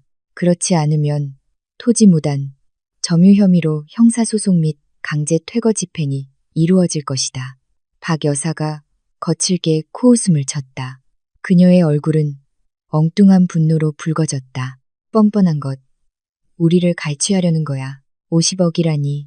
우리가 그 돈이 어디서 나겠어. 사채 10억 갚는 것도 죽을 지경인데 이제 5배를 내놓으라고. 엄마, 이건 갈취가 아니에요. 이건 그 사람의 권리예요. 이 땅은 그 사람 소유라고요. 지훈이 약간의 논리를 주입하려 애썼다. 비록 어머니가 이성적인 말에는 귀를 막는다는 것을 알았지만 우리가 수십 년 동안 여기서 공짜로 살았잖아요. 엄마. 주인이 돈을 요구하거나 나가라고 하는 건 당연한 거예요. 넌 계속 걔 편만 드는구나. 박 여사가 찢어지고 깡패들이 가져가지 않은 소파 쿠션을 지훈에게 던졌다. 내 아내는 천사의 얼굴을 한 악마야. 우리가 힘든 거 알면서 목을 조르다 못해 아주 죽이려고 드는구나. 우리를 도와줘야지. 시어머니를 쫓아내려는 게 말이 돼? 이제 내 아내 아니에요. 엄마, 기억 안 나세요? 제가 이미 쫓아냈잖아요. 엄마가 시켜서요. 지훈이 차갑게 대답했다. 그 말은 날카롭게 날아가 그 자신의 심장을 찔렀다. 계속 엄마 탓만 해라. 박 여사가 일어서서 고장난 다리미처럼 서성였다. 난 절대 안 나가. 이 집은 내 집이야. 내 남편이 벽을 쌓고 지붕을 올렸어. 서연이 그 건이 감히 뺏어가려고 해. 경찰을 일개 중대를 데려와도 난 대문 앞에서 드러누울 거야. 내 시체를 먼저 밟고 지나가라고 해. 지훈은 격렬하게 뛰는 머리를 눌렀다. 박 여사의 위협은 그의 귀에 우습게 들렸다. 눈물 드라마로 법에 맞서는 것은 합법적인 토지 소유권 증명서 앞에서는 통하지 않을 것이다. 서연은 에이스 카드를 쥐고 있었고 그들은 아무런 카드도 가지고 있지 않았다. 우리가 그 사람이랑 얘기를 해야 해요. 엄마, 용서를 빌어야 한다고요. 지훈이 마침내 말했다. 내일 아침에 내가 찾아갈게요. 필요하다면 무릎 꿇고 빌게요. 우리 운명에 비하면 내 자존심 따위는 아무것도 아니에요. 안 돼, 오빠. 우리 자존심을 그렇게 굽히지 마. 민지가 부추겼다. 너 조용히 해, 민지야. 지훈이 소리치자 동생이 깜짝 놀랐다. 넌 생각이 없으니까 그런 말을 할 수 있는 거야. 모레 우리가 쫓겨나면 넌 어디서 잘 건데? 가게 앞 길바닥에서. 네. 잘난 친구들이 네가 거지꼴 되는 거 보게 하고 싶어? 민지는 즉시 입을 다물었다. 그 끔찍한 시나리오를 상상하자 얼굴이 창백해졌다. 내일 내가 서연이를 찾아갈 거야. 지훈이 다시 한번 자기 자신에게 다짐하듯 단호하게 말했다. 이게 유일한 방법이야. 다음 날 아침, 지훈은 딱딱한 바닥에서 잠을 자서 온몸이 쑤시는 채로 일어났다. 그는 찬물로 샤워했다. 온수기는 이미 깡패들이 떼어갔다. 그리고 남은 옷 중에서 가장 좋은 셔츠를 입었다. 다림질을 하지 않아 약간 구겨졌지만 지훈은 신경 쓰지 않았다. 그는 회사로 가지 않았다. 집중력이 이미 바닥났다는 것을 알았다. 그는 가족의 목숨을 구하는 임무를 위해 오늘 하루 무단결근했다. 그의 첫 번째 목적지는 서연의 옛 사무실이었다. 결혼 전 서연은 아버지가 소유한 부동산 회사에서 잠시 일했었다. 그 회사는 서울 남부에 위치해 있었다. 지훈은 서연이 그곳으로 돌아갔기를 바랐다. 차에는 기름이 없고 자동차 등록증은 어디 있는지 몰라. 그는 오토바이 택시를 이용했다. 지훈은 웅장한 오피스 빌딩 앞에 도착했다. 햇빛을 받아 반짝이는 파란 유리로 덮인 고층 건물이었다. 지훈은 로비로 걸어 들어갔다. 예전에는 자랑스럽게 서연을 이곳에서 데리러 왔었지만 지금은 발걸음이 무거웠다. 광택을 내지 않은 그의 구두는 반짝이는 대리석 바닥 위에서 초라해 보였다. 안녕하십니까, 손님. 무엇을 도와드릴까요? 아름다운 접수원이 친절하게 인사했다. 하지만 그녀의 눈은 지훈의 약간 헝클어진 모습을 훑어보고 있었다. 김서연 이사님을 만나러 왔습니다. 제가 남편입니다. 지훈이 위험있게 들리도록 애쓰며 말했다. 접수원은 컴퓨터에 무언가를 입력하더니 짐짓 정중한 표정으로 지훈을 쳐다봤다. 죄송합니다, 손님. 김서연 이사님께서는 이 건물 이사급 사무실에 계시지만 지금은 외국 투자자들과 중요한 회의 중이십니다. 혹시 약속은 하셨나요? 제가 남편이라고요. 아내를 만나는데 남편이 약속을 해야 합니까? 지훈의 목소리가 당황하여 높아졌다. 죄송합니다. 손님, 그게 절차입니다. 김서연 이사님, 비서의 지시입니다. 약속이 없는 모든 손님은 예외 없이 출입이 금지됩니다. 특히 접수원이 잠시 망설였다. 손님 성함이 박지훈 씨 맞으시죠? 손님 성함이 저희 보안팀 블랙리스트에 있습니다. 손님께서는 위층으로 올라가실 수 없습니다. 지훈의 세상이 무너졌다. 블랙리스트라니. 아내가 자신의 이름을 보안 블랙리스트에 올렸다니. 제발요. 잠깐만요. 5분만이라도요. 이건 죽고 사는 문제예요. 지훈이 애원했다.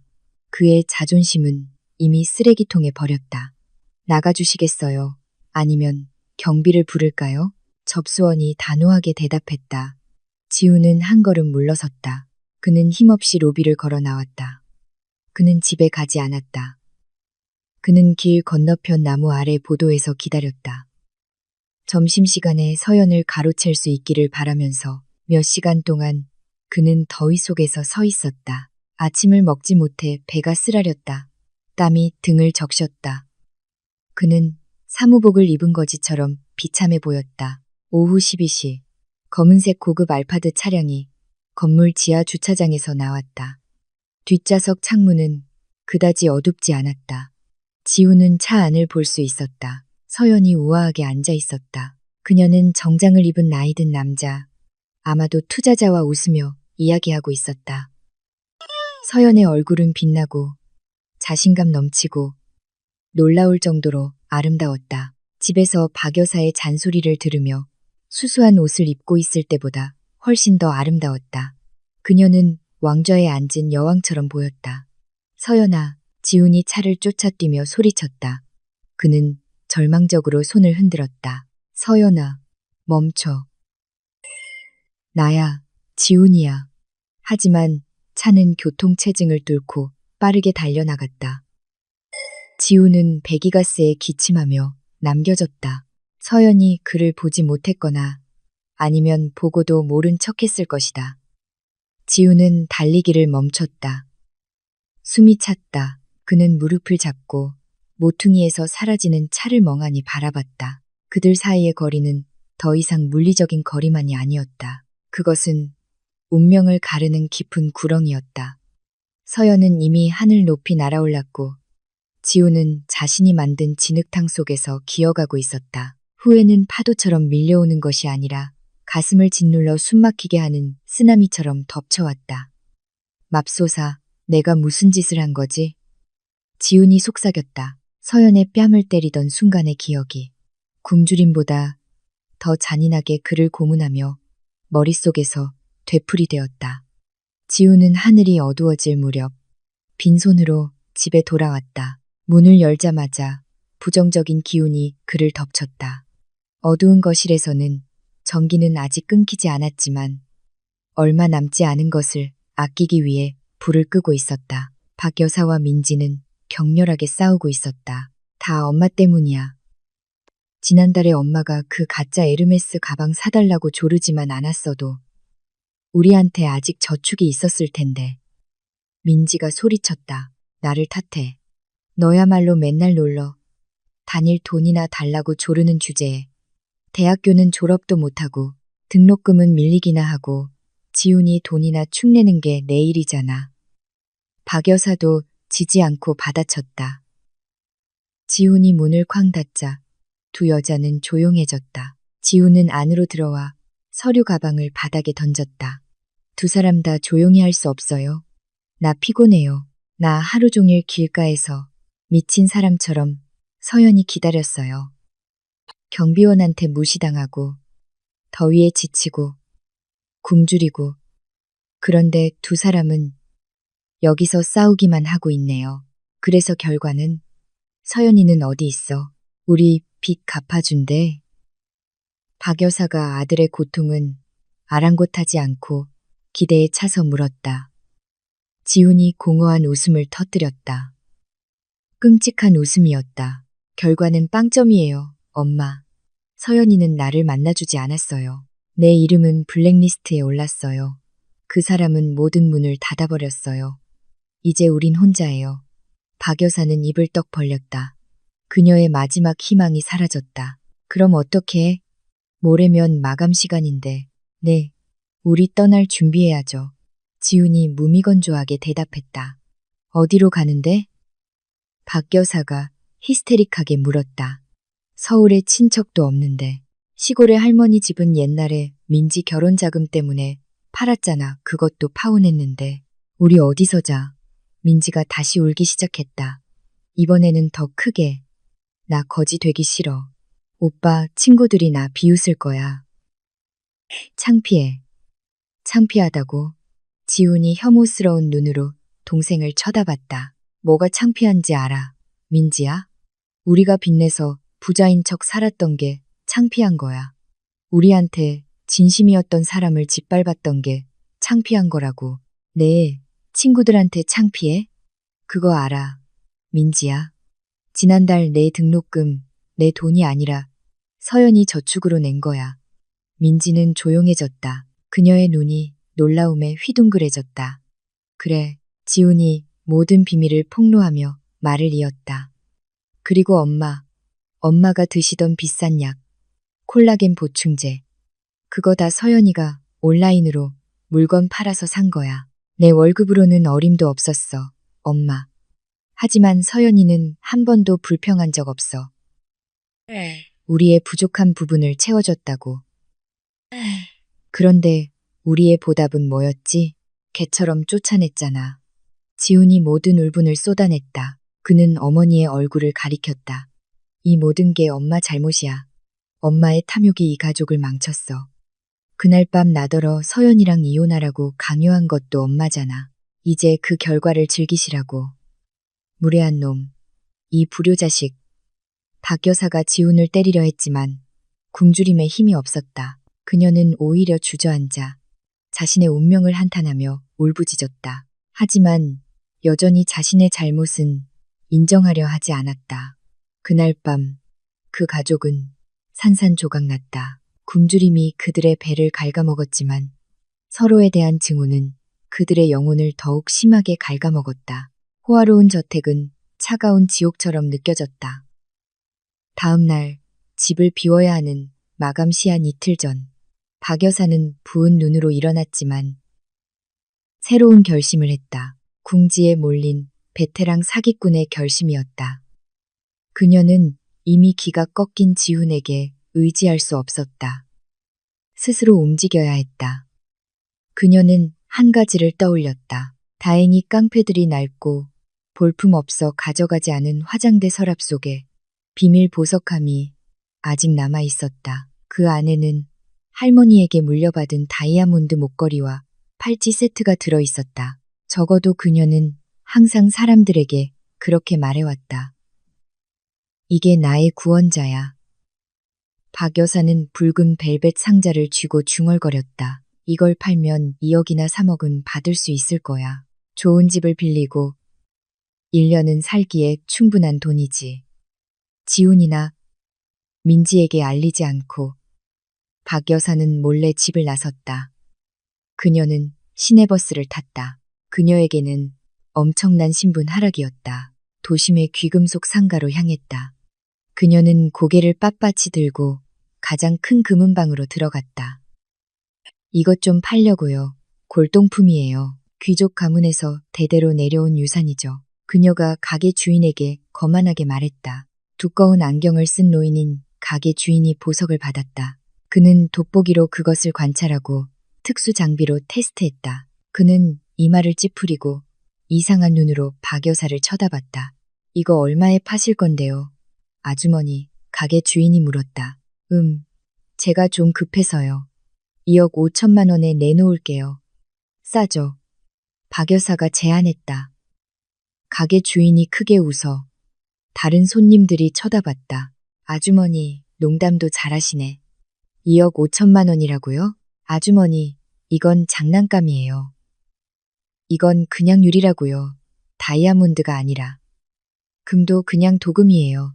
속은 구리고요. 제가 사면 고물값으로 5만 원 쳐드릴게요. 박 여사의 얼굴이 새빨개졌다. 함부로 말하지 마세요. 이건 우리 할머니 유산이라고요. 그럼 할머니가 사기를 당하셨거나 아니면 아주머니가 나한테 사기를 치려는 거겠지. 가게 주인의 목소리가 높아졌다. 나가요. 내 가게에서 소란 피우지 말고. 박 여사는 거지처럼 쫓겨났다. 그녀는 질퍽한 시장 보도에 서서 가짜 목걸이를 떨리는 손으로 쥐고 있었다. 그제야 과거의 기억이 그녀를 덮쳤다. 예전에 그녀는 이웃에게 자랑하기 위해 벼룩시장에서 이 보석을 샀었다. 그리고 너무 오랫동안 자신에게 거짓말을 해서 그 거짓말을 스스로 믿게 되었다. 가짜. 그녀가 속삭였다. 내 모든 인생이 가짜였어. 그녀의 고통이 끝나기도 전에 휴대폰이 울렸다. 모르는 번호였다. 여보세요. 안녕하십니까. 박 여사님. 저희는 자동차 리스 회사입니다. 저편의 목소리는 단호하고 거침없었다. 어제 오후에 여사님께서 차고에 있는 혼다 재즈 차량에 자동차 등록증을 불법 중개인을 통해 담보로 잡으려 했다는 보고를 받았습니다. 박 여사는 깜짝 놀랐다. 어제 그녀는 다행히 깡패들이 왔을 때 민지가 차를 가지고 나가서 압류를 피한 민지의 차를 담보로 잡으려고 전화로 불법 담보 대출 중개인에게 연락했었다. 그래서요? 그건 내 딸 차인데 그 차는 김서연님 명의로 되어 있습니다. 여사님. 그리고 할부금이 3개월이나 연체되었습니다. 보통 김서연님께서 납부하셨었죠. 김서연님께서 자산 동결 신고를 하셨기 때문에 저희는 오늘부로 해당 차량을 회수할 것입니다. 저희 팀이 지금 GPS로 감지된 차량 위치로 가고 있습니다. 안 돼요. 박 여사가 소리쳤다. 그게 그들의 마지막 이동 수단이었다.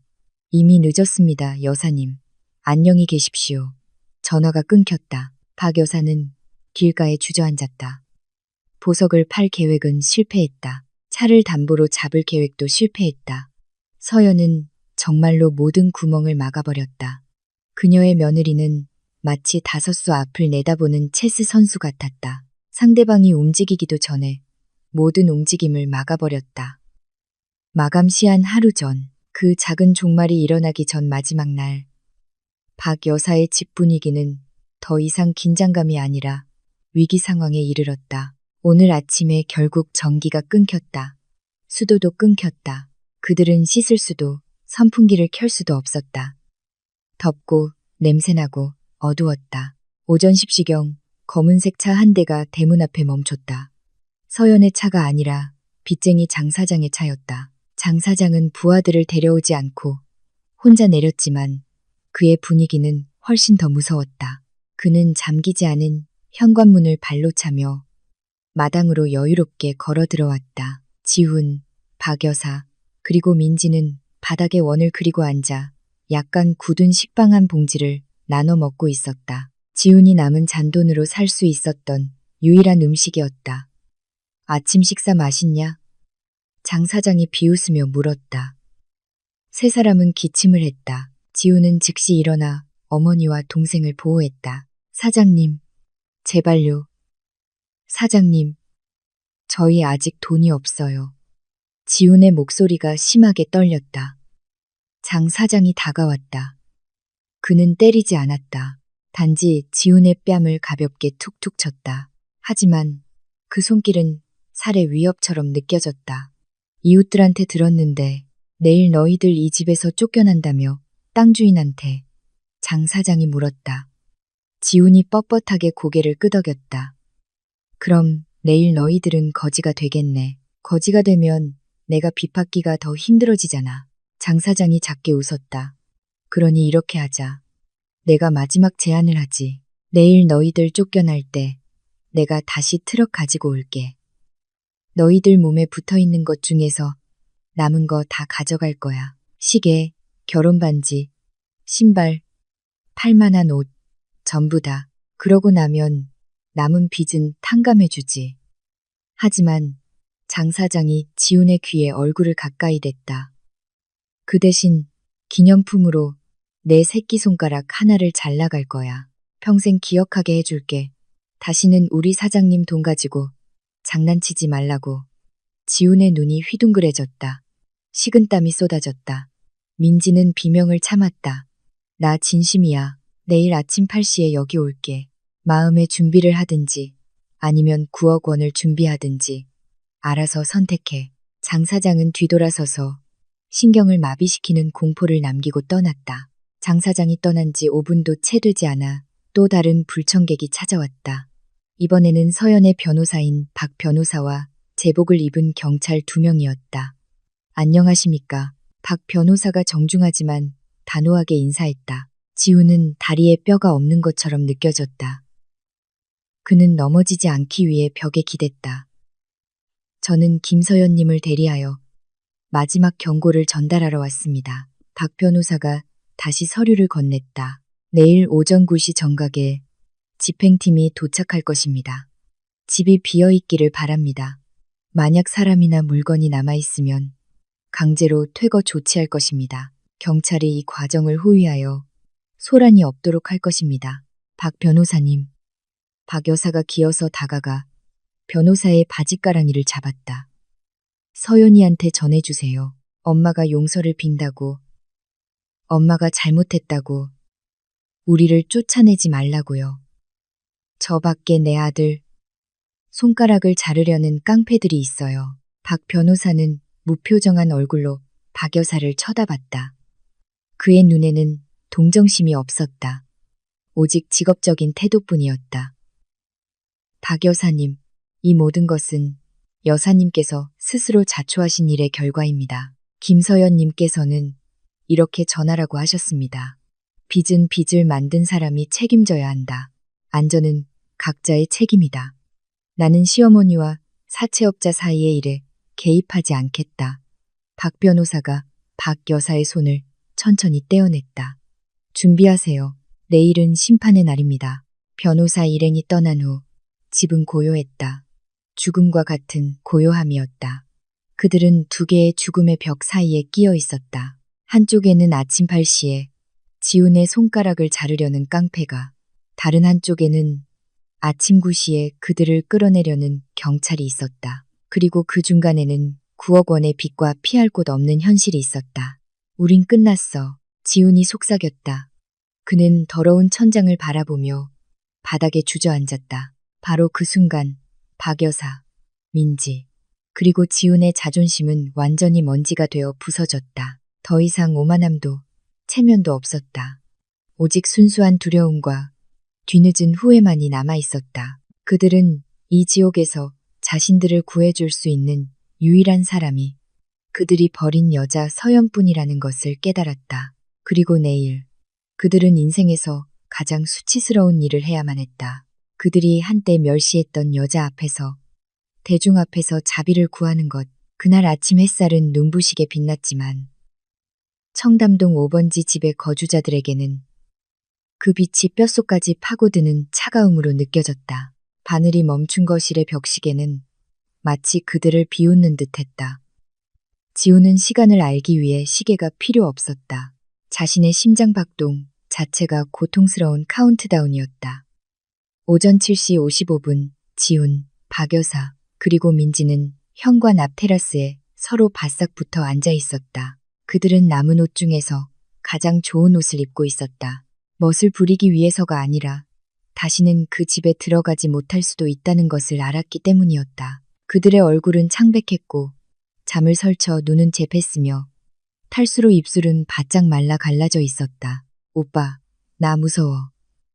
민지가 지훈의 팔을 꼭 껴안으며 속삭였다. 그녀의 몸이 심하게 떨렸다. 지훈은 대답하지 않았다. 그는 반쯤 열린 철제 대문을 쳐다봤다. 그의 손에는 작고 녹슨 부엌칼이 들려 있었다.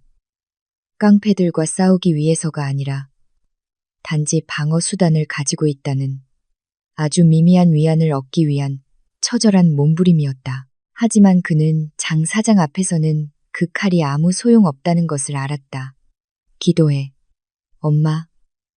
기도해. 지훈이 중얼거렸다. 어젯밤부터 계속 기도했어. 지훈아. 하지만 하느님도 이제 귀를 막으신 것 같아. 박 여사가 절망적으로 흐느꼈다. 오전 8시 정각. 시끄러운 오토바이 배기음이 아침의 정적을 깼다. 오토바이 1대, 2대, 3대. 그리고 낡은 검은색 지프차 1대. 장 사장 일행이 마치 저승사자처럼 정시에 도착했다. 그들은 마치 소풍이라도 온 듯 여유롭게 내렸다. 장 사장은 팔의 근육과 문신을 드러내는 검은색 민소매 티셔츠를 입고 철제 야구 방망이를 들고 있었다. 그의 부하들 중 일부는 쇠 지렛대를, 일부는 큰 옷반지를 낀 주먹을 쥐고 있었다. 장 사장이 대문을 걷어차 활짝 열었다. 쾅, 좋은 아침, 행복한 가족 여러분. 장 사장이 끔찍한 미소를 지으며 인사했다. 어제 약속대로 9억 원은 준비됐겠지? 지훈이 일어섰다. 무릎이 휘청거렸다. 그는 식은땀에 손이 너무 미끄러워 작은 부엌칼을 떨어뜨렸다. 사장님, 제발요. 사장님, 시간을 조금만 더 주세요. 장 사장이 실망한 척 고개를 저었다. 어휴, 맨날 듣는 소리. 이제 지겨워. 그럼 두 번째 선택지. 손가락 자르기 아니면 몸에 붙은 거 다 뺏기기. 아무런 신호 없이 장 사장의 부하 2명이 앞으로 나섰다. 그들은 지훈을 덮쳤다. 민지는 오빠가 마른 잔디밭 한가운데로 거칠게 끌려가는 것을 보고 히스테릭하게 비명을 질렀다. 박 여사가 깡패를 때리려 했지만 그녀는 밀쳐져 땅에 넘어졌다. 손잡아. 장 사장이 명령했다. 2명의 깡패가 지훈의 몸을 땅에 고정시켰다. 다른 한 명은 지훈의 왼손 손바닥을 강제로 펴서 보도블록 위에 놓게 했다. 장 사장이 햇빛 아래서 날카롭게 빛나는 전술용 접이식 칼을 꺼냈다. 안 돼. 제발 뭐든지 가져가세요. 내 아들 손가락은 안 돼요. 박 여사가 기어서 장 사장의 다리를 붙잡았다. 제 콩팥이라도 가져가세요. 내 아들은 안 돼요. 내 콩팥은 늙어서 안 팔려. 할멈, 장 사장이 박 여사의 어깨를 가볍게 차서 밀어냈다. 그는 이미 어린아이처럼 울고 있는 지훈 앞에 쭈그리고 앉았다. 미안하다, 지훈아. 비즈니스는 비즈니스니까 이건 네가 빚 갚는 걸 기억하게 해줄 교훈이야. 장 사장이 차가운 칼날을 지훈의 새끼손가락 피부에 댔다. 지훈은 눈을 질끈 감고 자신의 인생을 영원히 장애로 만들 고통을 기다리며 숨막히는 비명을 질렀다. 칼끝이 피부를 누르기 시작하는 순간 위잉 위잉 위잉 길끝에서 경찰 사이렌 소리가 울려 퍼졌다. 장 사장이 멈췄다. 그는 놀라서 돌아봤다. 누가 경찰 불렀어? 그가 부하들에게 소리쳤다. 우리가 아니에요, 형님. 경찰 순찰차 3대가 단지로 들어왔고 그 뒤를 이삿짐 센터라고 쓰인 큰 트럭 2대와 그 뒤를 반짝이는 검은색 고급 세단이 따랐다. 토지명도 집행단이 도착한 것이다. 오전 9시가 조금 안 된 시각이었다. 장 사장은 즉시 일어나 칼을 숨겼다. 젠장. 경찰은 왜 온 거야? 경찰들이 완전 무장을 하고 차에서 내렸고 박 변호사와 법원 집행관들이 뒤를 따랐다. 분위기가 팽팽해졌다. 길거리 범죄자들이 공식적인 법 집행기관과 마주한 것이다. 하지만 모든 사람을 얼어붙게 한 것은 경찰이 아니었다. 고급 세단 뒷문에서 내린 사람이었다. 큰 검은색 선글라스를 낀 우아한 현대식 한복 드레스를 입고 자신감 있는 리듬으로 아스팔트를 두드리는 하이힐을 신은 여자. 서연이었다. 서연은 한때 그녀가 살았던 집 대문 앞에 섰다. 그녀는 선글라스를 벗고 무표정한 눈으로 군중을 쳐다봤다. 그녀는 더러운 옷을 입고 땅에 쓰러져 있는 지훈, 머리는 헝클어지고 먼지 투성이인 박 여사, 그리고 현관 기둥을 껴안고 우는 민지를 보았다. 그리고 장 사장과 그의 깡패들을 보았다. 안녕하십니까, 경관님. 그녀가 동행한 경찰관에게 차분하게 인사했다. 제 소유지에 무단 점유자들 말고도 불청객들이 있는 것 같네요. 경찰관이 고개를 끄덕이고 장 사장을 날카롭게 쳐다봤다. 너희들 여기서 뭐 하는 거야? 해산하지 않으면 폭행 혐의로 전부 경찰서로 연행하겠다. 장 사장은 비록 험악했지만 수적으로나 권위적으로나 자신이 불리하다는 것을 알았다. 그는 평화의 표시로 손을 들었다. 진정하세요. 경관님, 우리는 그냥 가족처럼 빚 독촉하러 온 것뿐이에요. 폭력은 없었어요. 빚 독촉하는데 칼은 왜 들고 있어? 서연이 날카롭게 비꼬았다. 그녀의 목소리는 지훈의 귀에 선명하게 들렸다. 지훈이 고개를 들었다. 경찰과 변호사를 대동하고 서 있는 서연을 보자. 그는 극심한 수치심과 한 줄기 희망이 뒤섞인 감정을 느꼈다. 그의 아내, 전 아내는 너무나 빛나고 진흙탕에 빠진 그들보다 훨씬 더 높은 곳에 있었다. 서연을 보자 박 여사의 방어벽은 즉시 무너졌다. 자존심, 체면, 오만함, 그동안 그녀의 갑옷이었던 모든 것이 죽음과 가난에 대한 두려움 앞에서 산산조각 났다. 박 여사는 서연을 더 이상 미워하는 며느리가 아니라 아들의 손가락이 잘리는 것을 막아줄 유일한 구원의 여신으로 보았다. 남은 힘을 다해 박 여사는 일어나 비틀거리며 서연에게 달려갔다. 서연아, 서연아, 내 딸아. 박 여사는 그녀를 막으려던 경찰들을 뚫고 서연의 발 앞에 몸을 던졌다. 그녀는 단지 무릎을 꿇은 것이 아니라 엎드려 절했다. 그녀의 이마가 서연의 깨끗한 하이힐 끝에 닿았다. 그녀는 며느리의 발에 입을 맞추며 히스테릭하게 울부짖었다. 용서해다오, 서연아, 용서해다오. 엄마가 잘못했다. 엄마가 너한테 큰 죄를 지었다. 제발 엄마 좀 살려줘. 얘야, 지훈이 좀 살려줘. 저 사람들이 지훈이를 죽이려고 해. 제발 그 빚 좀 갚아줘. 엄마가 평생 내 종이 될게. 내 발을 씻겨주고 그 물이라도 마실게. 제발 우리 좀 살려줘.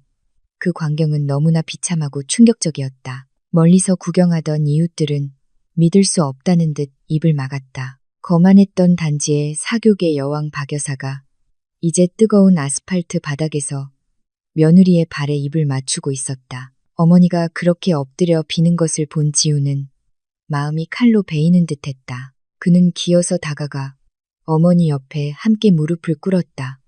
서연아. 지훈의 목소리가 갈라졌다. 우리 다시 합치자고는 안 할게. 내가 그럴 자격 없다는 거 알아. 하지만 제발, 제발 엄마랑 민지는 살려줘. 그 빚, 그 깡패들, 오늘 갚지 않으면 우리를 가만두지 않을 거야. 민지도 달려와 서연의 다른 쪽 다리를 붙잡았다. 서연 언니, 민지가 잘못했어요. 다시는 무례하게 굴지 않을게요. 제발 우리 좀 도와주세요. 세 사람은 한때 그들이 쫓아냈던 여자의 발 아래에서 울며 자비를 구했다. 서연은 물러서지도 그들을 만지지도 않았다. 그녀는 꼿꼿이 서서 알 수 없는 표정으로 그들을 내려다봤다. 동정심도 있었지만 이 드라마를 보는 피로감이 더 컸다. 일어나세요. 서연이 나지막이 말했다. 스스로를 망신시키고 계세요. 싫어. 네가 도와준다고 약속하기 전까지는 안 일어날 거야. 박 여사가 더욱 히스테릭하게 외쳤다. 눈물과 콧물이 서연의 구두를 적셨다. 서연이 길게 한숨을 내쉬었다. 그녀는 여전히 담배를 피우며 그 드라마를 구경하고 있는 장 사장을 쳐다봤다. 어이, 당신이 깡패 두목이지. 서연이 불렀다.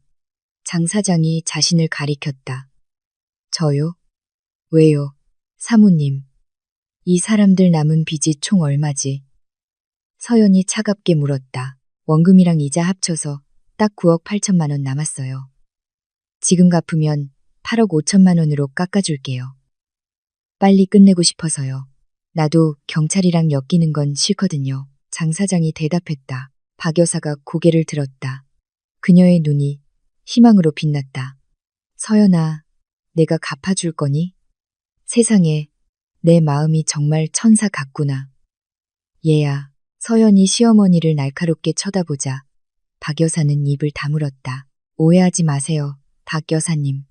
제가 여사님 빚을 그냥 갚아드리지는 않을 거예요. 저는 슈퍼히어로도 아니고 여사님의 ATM 기계도 아니에요. 서연이 단호하게 말했다. 그러고 나서 서연은 박 변호사를 쳐다봤다. 박 변호사님, 건물 매매 계약서 좀 준비해 주세요. 건물만요. 땅은 이미 제 소유니까요. 서연이 다시 지훈과 박 여사를 쳐다봤다. 잘 들으세요. 제가 이 낡은 집의 물리적인 건물, 즉 벽, 지붕, 타일, 그리고 고물들을 8억 5천만 원에 사겠습니다. 그 돈은 당신들 손에 주지 않고 이 깡패 두목의 사장 계좌로 바로 송금해서 당신들 빚을 갚을 겁니다. 그렇게 되면 당신들은 빚에서 자유로워지고 지훈 씨 손가락은 무사하며 이 깡패들은 떠날 겁니다. 하지만 지훈이 더듬거렸다. 이 집을 사면 우리는 어디서 살아요? 서연이 희미하게 미소 지었다. 차가운 미소였다. 그건 제 알 바 아니에요. 이 거래는 당신들의 목숨을 구하기 위한 것이지 당신들의 사치스러운 생활을 위한 것이 아니에요. 빚이 청산된 후 당신들은 지금 당장 이 집에서 나가야 합니다. 당신들은 이 문을 나설 때 몸에 걸친 옷만 가지고 나가는 겁니다. 왜냐하면 이 건물은 이제 제 소유가 되었고 땅도 제 소유니까요. 당신들은 여기에 발 디딜 권리가 한 뼘도 없습니다. 박 여사는 입을 떡 벌렸다. 그녀는 빚에서는 벗어났지만 노숙자가 될 판이었다. 서연아, 내가 어떻게 엄마를 길바닥에서 자게 할 수 있니? 박 여사가 나지막이 말했다. 깡패한테 맞아 죽어서 무덤에서 자는 것보다는 길바닥에서 자는 게 낫잖아요. 안 그래요? 서연이 받아쳤다. 어느 쪽을 선택하시겠어요? 빚은 갚지만 노숙자가 되거나 집은 있지만 아드님 손가락이 잘리고 내일 죽거나. 박 여사는 다시 울었지만 이번에는 완전한 패배의 눈물이었다. 그녀에게는 선택의 여지가 없었다. 동의해. 지훈이 속삭였다. 마침내 그는 깊이 고개를 숙였다. 그렇게 해줘. 서연아, 빚 갚아줘. 우리는 떠날게. 그 과정은 감정적인 그들의 눈에는 빠르고 잔인했지만 법적으로는 매우 효율적이었다. 박 변호사가 세단 보닛 위에서 이미 준비된 서류를 꺼냈다. 지훈과 박 여사는 떨리는 손으로 인감도장을 찍어 건물 매매 계약서에 서명했다. 그들은 자유를 위해 유일한 안식처를 내주었다. 서연이 휴대폰을 꺼내 모바일 뱅킹으로 송금했다. 당신 사장님 계좌 확인해봐. 서연이 장 사장에게 말했다. 장 사장이 잠시 사장과 통화하더니 환하게 웃으며 고개를 끄덕였다. 좋아. 돈 들어왔어. 끝났네. 자, 얘들아, 가자. 우리 볼 일은 끝났어. 장 사장이 지훈의 어깨를 세게 툭 쳤다. 넌 저런 전 부인 둔 걸 행운으로 알아라.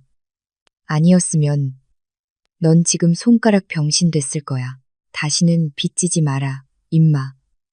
깡패 일행은 시끄러운 오토바이 소리를 내며 현장을 떠났다. 물리적인 위협은 사라졌다. 이제 남은 것은 퇴거 집행뿐이었다. 자, 서연이 손뼉을 한번 쳤다. 지금 9시 30분입니다. 제 이삿짐 트럭은 이미 준비됐어요. 문 밖으로 나가주세요.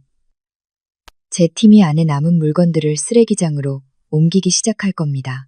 제가 이곳을 완전히 리모델링할 거라서요. 버린다고. 민지가 놀랐다.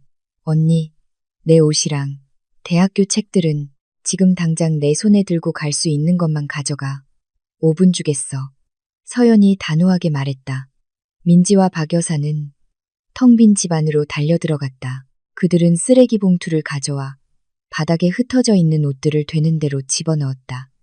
그들은 자신들의 옛집에서 쓰레기를 줍는 사람 같았다. 지우는 들어가지 않았다. 그는 대문 앞에서 서연과 마주섰다. 고마워, 서연아. 지훈이 나지막이 말했다.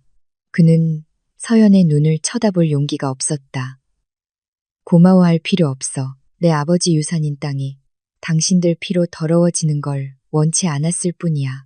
서연이 차갑게 대답했다. 너는 정말 나에 대한 사랑이 조금도 남아있지 않은 거야? 지훈이 물었다. 잘못된 시간에 나온 어리석은 질문이었다. 서연은 지훈을 오랫동안 쳐다봤다. 그들의 아름다웠던 연애 시절을 떠올리고 그날 밤 지훈의 따귀와 쫓아냄을 떠올렸다. 내 사랑은 그날 밤 죽었어. 지훈, 내가 옳은 아내 대신 틀린 어머니를 선택했을 때 한 가정의 가장은 무엇이 옳고 그른지 구분할 수 있어야 해. 너는 가장이 되는데 실패했어. 너는 그저 엄마 치마폭에 숨어있는 어린애일 뿐이야. 그 말은 장 사장의 칼보다 더 아프게 지훈의 심장을 찔렀다. 나가, 서연이 명령했다. 박 여사와 민지가 큰 검은 비닐봉지를 들고 나왔다. 그들은 흐느끼며 울었다. 이웃들은 복잡한 감정이 섞인 눈으로 그들을 쳐다봤다. 어떤 이는 동정했고 어떤 이는 인과응보라며 만족했다. 안녕히 가세요, 박 여사님. 서연이 시어머니가 그녀를 지나갈 때 말했다. 박 여사는 대답하지 않았다. 너무 창피했다. 그녀는 고개를 숙이고 웅장한 단지 대문을 나와 뜨겁고 먼지 나는 대로로 발걸음을 옮겼다. 서연이 경비원에게 신호를 보냈다. 높은 철제 대문이 닫혔다. 쾅! 쇠와 쇠가 부딪히는 소리가 그 가족 드라마에 막을 내렸다. 서연은 자신의 영토인 대문 안쪽에 섰다. 한편 지훈과 그의 가족은 집도, 돈도, 목적지도 없이 보도 바깥쪽에 섰다. 그들의 분리는 이제 절대적이었다. 그 사건이 있은 지 일주일 후 청담동 5번지에서는 굴착기의 굉음이 귀를 찢을 듯이 울렸다. 거짓된 추억으로 가득 찼던 호화로운 저택의 벽들이 무너져 내렸다. 먼지가 공중으로 흩날렸다. 서연은 약간 떨어진 곳에서 흰색 안전모를 쓰고 철거 과정을 감독하고 있었다. 그녀는 결혼 생활을 했던 집이 무너지는 것을 보고 슬퍼하지 않았다. 오히려 후련함을 느꼈다. 벽이 무너질 때마다 가슴 속에 짐이 무너져 내리는 것 같았다. 어떤 건물을 지을 계획이세요, 김 이사님? 옆에 있던 건축가가 물었다. 여기에 현대적인 미니멀리스트 타운하우스 세 채를 지을 거예요. 한 채는 제가 조용한 분위기를 원할 때 머물 곳으로 쓰고 나머지 두 채는 외국인 주재원들에게 임대할 거예요. 창문을 많이 내서 밝게 디자인해 주세요. 예전처럼 어둡고 답답한 집은 싫어요. 서연이 환하게 웃으며 대답했다. 박 변호사가 보고서 서류철을 들고 다가왔다. 그들은 어떻게 지내나요, 변호사님? 서연이 굳이 이름을 언급하지 않고 물었다. 그녀는 박 변호사가 안전을 위해 그들을 감시하고 있다는 것을 알았다.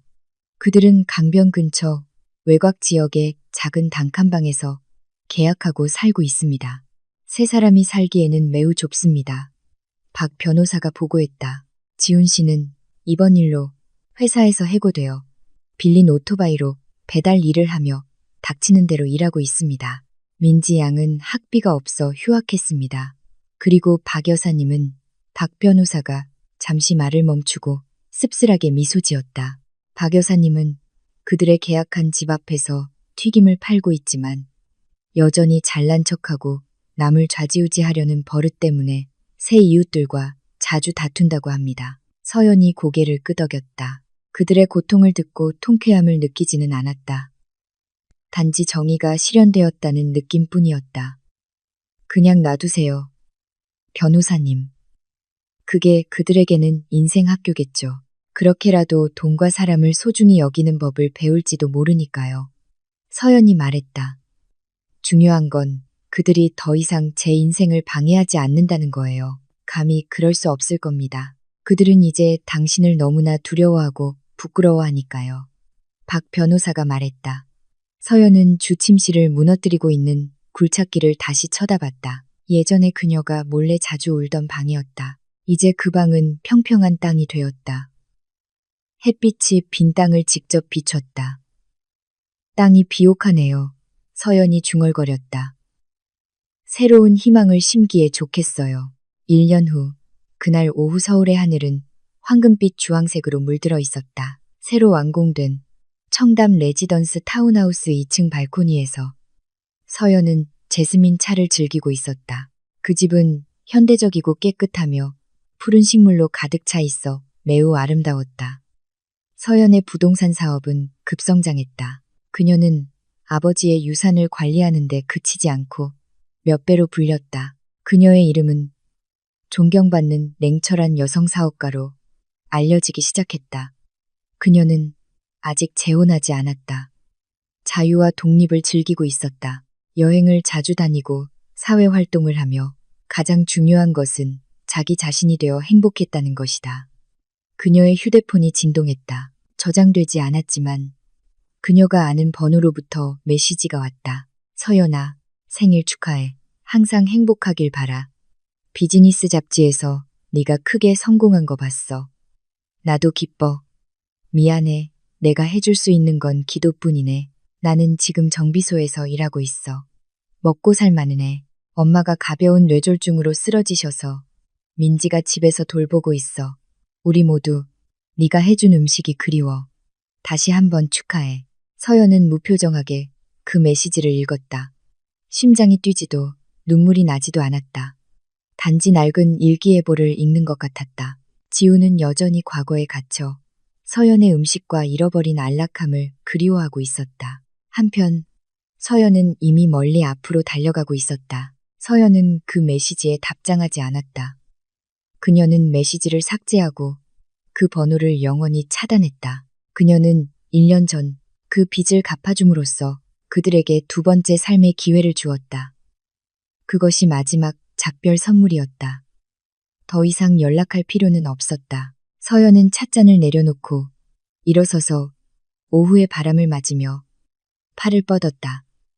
그녀는 자유의 공기를 깊이 들이마셨다. 멀리 질퍽하고 하수구 냄새나는 좁은 골목에서 박 여사는 낡은 휠체어에 앉아 성공한 사업가 김서연의 프로필을 방영하는 이웃집 TV 화면을 쳐다보고 있었다. 눈물이 흘렀다.